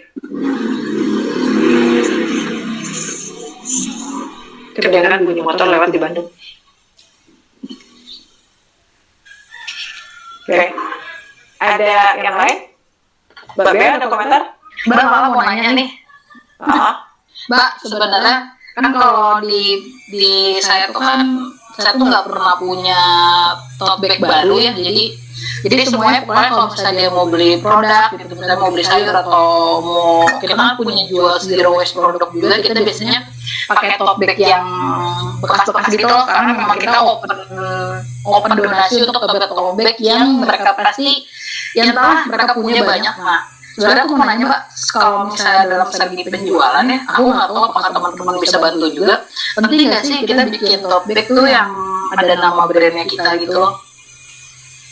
Apakah itu ngaruh nggak sih gitu dengan pembelian dan lain-lain sih gitu? Karena selama ini jujur kita nggak pernah ngeluarin gitu tote bag atau paper bag yang ada logo kita sendiri gitu. Jadi kan kita masih pakai orang aja terus kayak gitu sih. Nah, sekarang tuh lagi mikir apakah dengan kita bikin itu ngaruh nggak sih ke pembelian kayak gitu sih? Tadi Mbak Rena masih ada nggak? Karena Mbak Rena kan yang sangat memperhatikan kemasan. Kalau jawaban dari saya tergantung target marketnya. Target marketnya itu menggunakan produk kita sebagai fungsi atau juga sebagai identitas. Kalau yang sebagai identitas kayak merasa keren karena bisa fotoan habis belanja di mana atau habis minum apa yang ada cupnya berlabel, ya itu menjadi penting. Tapi kalau kayak di warung saya, mereka ingat warung saya itu karena makanannya sama obrolannya. Yang mereka bisa ngobrol di sana 7 jam, ngobrol dengan kami atau ngobrol dengan orang-orang lain yang datang, yang lebih diingat itunya. Jadi akan tergantung pada siapa audiens kita, target marketnya itu siapa. Lalu tujuannya kalau sekarang kan lagi masa-masa kayak gini gimana? Apakah pendatang pasti makin sepi ya atau kayak gimana? Atau khususnya di Bali itu sepi banget. Jadi kalau dibandingkan sebelum pandemi dan sekarang ini di Ubud 90% usaha itu udah nggak ada. Restoran dulu ada 900, toko-toko juga banyak. Sekarang kalau lewat kebanyakan kosong. Lagi-lagi ini tergantung pada base pelanggannya. Rata-rata yang nggak bisa bertahan itu karena mereka dulu mengandalkan pelanggannya itu yang turis aja, yang datangnya cuma sebentar. Warung saya ini diberkati banget, syukur banget bisa bertahan karena base pelanggannya dari dulu tuh orang-orang yang menetap di sini. Jadi mereka tetap datang meskipun tidak sesering dulu. Saat ini bisa dibilang bisa tetap buka, bisa tetap bertahan dengan maksimal 10% dengan dibandingkan yang dulu. Tapi masih ada aja orang yang datang. Cuma gambarannya kalau dulu yang datang itu sekitar 30-40 orang sehari. Sekarang ini bisa 10 aja bisa bagus banget. Rata-rata malah 3 atau 4 orang. Tapi yang penting masih tetap bisa buka, bisa bertahan, rekening terbayar, apa segala macam. Dan orang tetap ingat dengan brand yang sudah dibangun selama 3 tahun sebelum pandemi, bukanya sejak 2017 ya. Jadi tergantung lagi audiensnya siapa, targetnya apa. Karena untuk membuat orang mengingat tempat usaha kita itu ada banyak cara, bukan hanya dengan tas yang berlabel gitu. Tapi kalau mau bikin tote bag, ya bisa juga, karena di Bandung itu saya tahu betapa kreatifnya di Bandung, dan di sana juga bahan-bahan untuk membuat sesuatu secara kreatif dan unik itu banyak sekali. Bisa juga bikin tote bag, tapi bikin dengan desain yang sangat bagus dan sangat informatif sehingga orang ada keinginan untuk memiliki itu. Jadi kayak buat statement kayak misalnya tadi karena banyak drop coffee juga dikirim ke Plastafal. Bisa juga tulisannya di situ saya minum kopi tapi tidak menambah sampah karena bla bla bla, pernyataan-pernyataan selama itu, dan itu yang disesuaikan dengan kegiatan yang dilakukan di Plastafal itu apa. Oke, itu bisa juga. Tapi kalau cuma sebagai jualan tote bag biasa terus ada logo, itu terlalu biasa.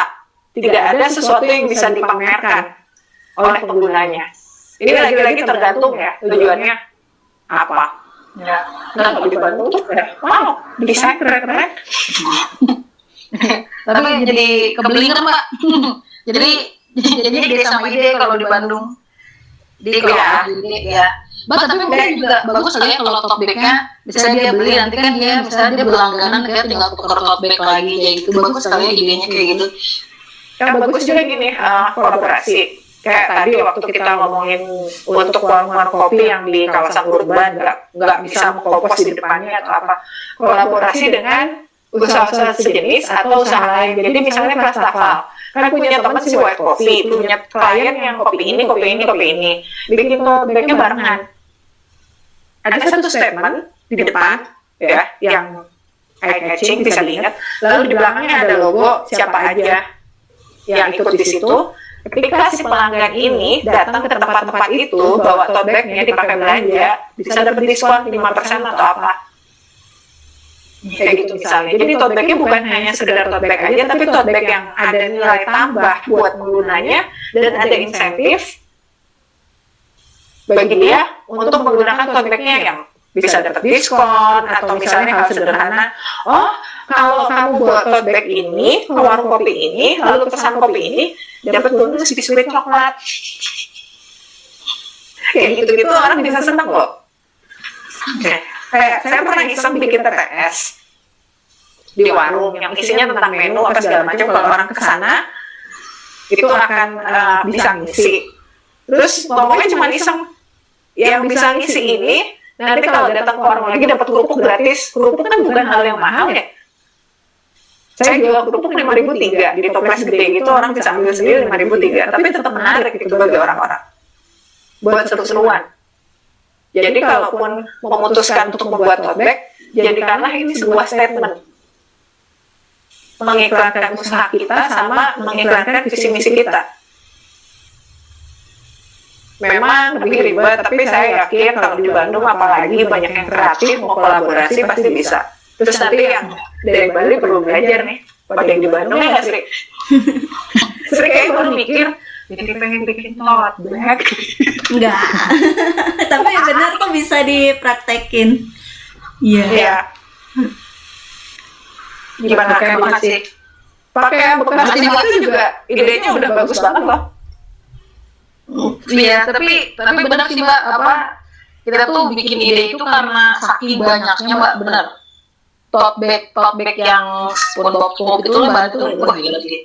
Benar-benar, dan kebetulan kita bikin satu program namanya itu pasar barter. Jadi pasar barter itu kita ngumpulin produk-produk yang bagus-bagus nih gitu ya. Tapi sebenarnya produk itu adalah sampah sebenarnya yang udah mereka buang. Jadi terkadang ya Mbak, kalau misalnya di Plastafal itu kayak dompet, terus apa lagi ya, apapun lah itu tuh dibuang-buangin lah, padahal masih diplastikin. Nah, kadang kan bingung ya kalau misalnya kita daur ulang tuh kayaknya aduh sayang banget ya gitu. Makanya dari situ akhirnya kita bikin program bareng-bareng sama beberapa kolaborator lain kita bikin pasar barter itu. Jadi orang-orang yang di desa emang kita ngincar desa gitu ya. Mereka cuma bawa sampah, tapi mereka dapat koin. Nah, koinnya tuh ditukerin sama si barang-barang tersebut gitu. Nah, acara kayak gini nih yang sangat menarik bagi plastik detox untuk didukungnya nggak sih? Setuju banget. Iya, boleh banget ya nanti. Iya. Ya, harusnya ada di Agustus, tapi kita lagi lockdown lah di Bandung. Jadi Iya, lockdown lagi. Lakukan aja ketika ada kesempatan sebisanya. Salah satu hal yang saya pelajari dari memulai plastik detox sejak 2012 itu adalah pentingnya merayakan kemenangan-kemenangan kecil. Jadi kalau ada kemajuan sekecil apapun harus dirayakan. Kalau belum bisa ya udah tunggu aja, ntar coba lagi, lama-lama juga pasti bisa. ya, Kayak gitu. betul. Itu yang barter keren banget. Kalau di Bali, terutama yang tinggal di Sanur sama Ubud, pasti pada tahu ada namanya toko senyum. Ini toko barang bekas. Jadi orang di Bali ini perpindahan penduduknya cepat sekali. Entah yang orang pulang ke negaranya atau mau balik ke daerah asalnya. Barang-barang yang banyak itu kan ketika kita pindah rumah itu selalu jadi takjub. Ya ampun, ternyata barang saya banyak banget ya. Ditinggalkan, disumbangkan ke toko senyum. Toko senyum ini dimiliki oleh Yayasan Senyum. Untuk menyediakan operasi bibir sumbing gratis bagi orang-orang yang membutuhkan. Jadi sumbangan itu dijual di tokonya, keuntungannya buat acara operasi-operasi itu. Keren banget. Kalau yang untuk warung makan atau warung kopi, bisa juga bikin acara yang kurang lebih seperti itu, tapi ajakannya mari mengurangi sampah makanan, food waste. Karena selama ini juga sampah makanan jadi salah satu hal yang paling bermasalah dalam acara persampahan. Jadi bisa menunjukkan gimana caranya memanfaatkan sampah organik, lalu mencegah sampah makanan. Yang acara seperti itu plastik detox dengan para relawannya pernah ngadain webinar internal tentang itu juga, tentang sampah organik, termasuk dari cara satu, jangan lapar mata kalau untuk apa-apa, lalu juga dilihat cara menyimpannya dan bisa diapain aja. Terima kasih sudah berbagi yang pasar bartering itu menarik sekali. Kalau saya ke Bandung lagi nanti terakhir Desember, dia belum tahu kapan lagi ke sana. Terus juga bisa gini nggak sih Kak? Bisa sablon, kan punya tote bag bekas tuh, mungkin bisa disablon aja dengan logonya Plastaval Solution tuh. Gitu. Di Bali ada. Jadi dia sebenarnya bikin sih tote bag gitu dari baju bekas. Terus cuma bajunya dibalik gitu biar motifnya lebih hilang, sama dikasih tulisan statementnya dia sama logo, udah gitu aja. Cuma karena ini kayak keren gitu, jadi tote bag-nya masih disimpan. Punya kebetulan gitu. Bisa digabungkan dengan ide yang tadi. Jadi berbagai tas sumbangan ini disablonkan, statement, terus logonya mungkin mau ngajak kerja sama dua warung kopi yang lain buat memanfaatkan diskon itu. Jadi menambah nilai dari tote bag itu. Tapi jadi keren ya, jadinya upcycle. Iya. Iya, dan seringnya upcycle kayak gitu kan jadi mahal banget. Ya, asal tapi Mbak, kalau di Bandung ya, nggak tahu beberapa orang yang suka bikin upcycle, sedihnya tuh memang tidak ada penghargaan sih biasanya. Gitu. Jadi kita pernah nemu karpet-karpet yang dari kopi-kopi gitu, set kopi itu dibuangin. Jadi padahal mungkin bikinnya tuh bisa 4 bulan 6 bulan ya, karena kan diinin dulu, tapi mungkin karena mereka bingung juga jadi sampah, pada akhirnya ya jadi sampah lagi gitu karena nggak laku gitu sih. Mungkin penghargaan di situnya sih, atau mungkin pas lagi ngasih harganya kemahalan. Jadi ya itu sih, kalau cycle gitu kadang-kadang sedihnya suka gitu. Ini juga tergantung gimana kita bisa memberi cerita dan latar belakang yang menarik orang pada produk itu. Jadi ada beberapa event yang saya lihat gitu. Sebenarnya eventnya biasa aja, cuma karena ceritanya seru banget, orang pada datang. Ternyata pas udah datang, oh ternyata pasar kaget. Seperti itu. Contohnya aja, dulu itu kita tahunya baju bekas ya baju bekas, ya nggak? Baju bekas udah, asosiasinya dengan pasar uang tidak keren.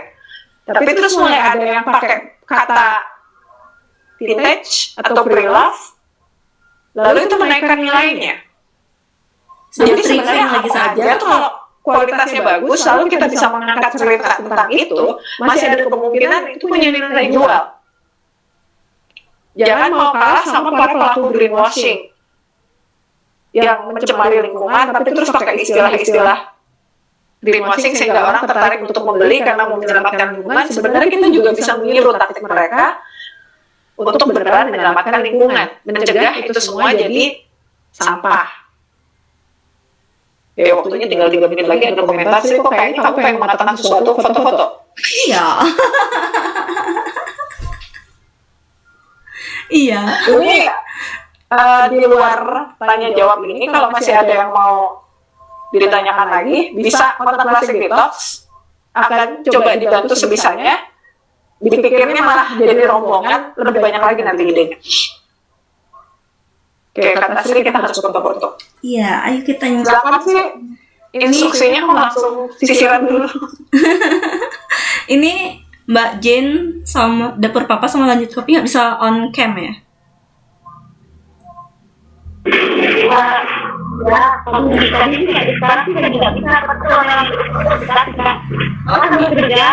Oke, siap, tidak apa-apa. Ini dapur difabel masih di sini nggak ya? Ya sudah, sepertinya kita harus fotoan bertiga yang kelihatan mukanya. Oke, wah tempatnya bagus banget. Jadi Keren tuh belakangnya. iya loh. Benar-benar 2 bulan langsung pengen. Iya, pengen nyobain takonya kapan-kapan. Ya. Oke, jadi kita fotoan ya. 3, 2, 1. Oke, sebentar. Saya lihat dulu hasilnya. Sudah memuaskan apa belum? Iya, sabar Kak. Lihat dulu. Oh iya, kenapa kita nggak pernah ingat fotoannya di awal ya, Sri? Apa semua orang masih pada ada? Pernah waktu ini. Nanti lagi. Jadi besok-besok di awal aja ya. Iya. Oke, terima kasih banyak semuanya. Terima kasih Sri, sudah mengorganisir juga. Iya Kak, sama-sama. Semoga kita berjumpa lagi semuanya.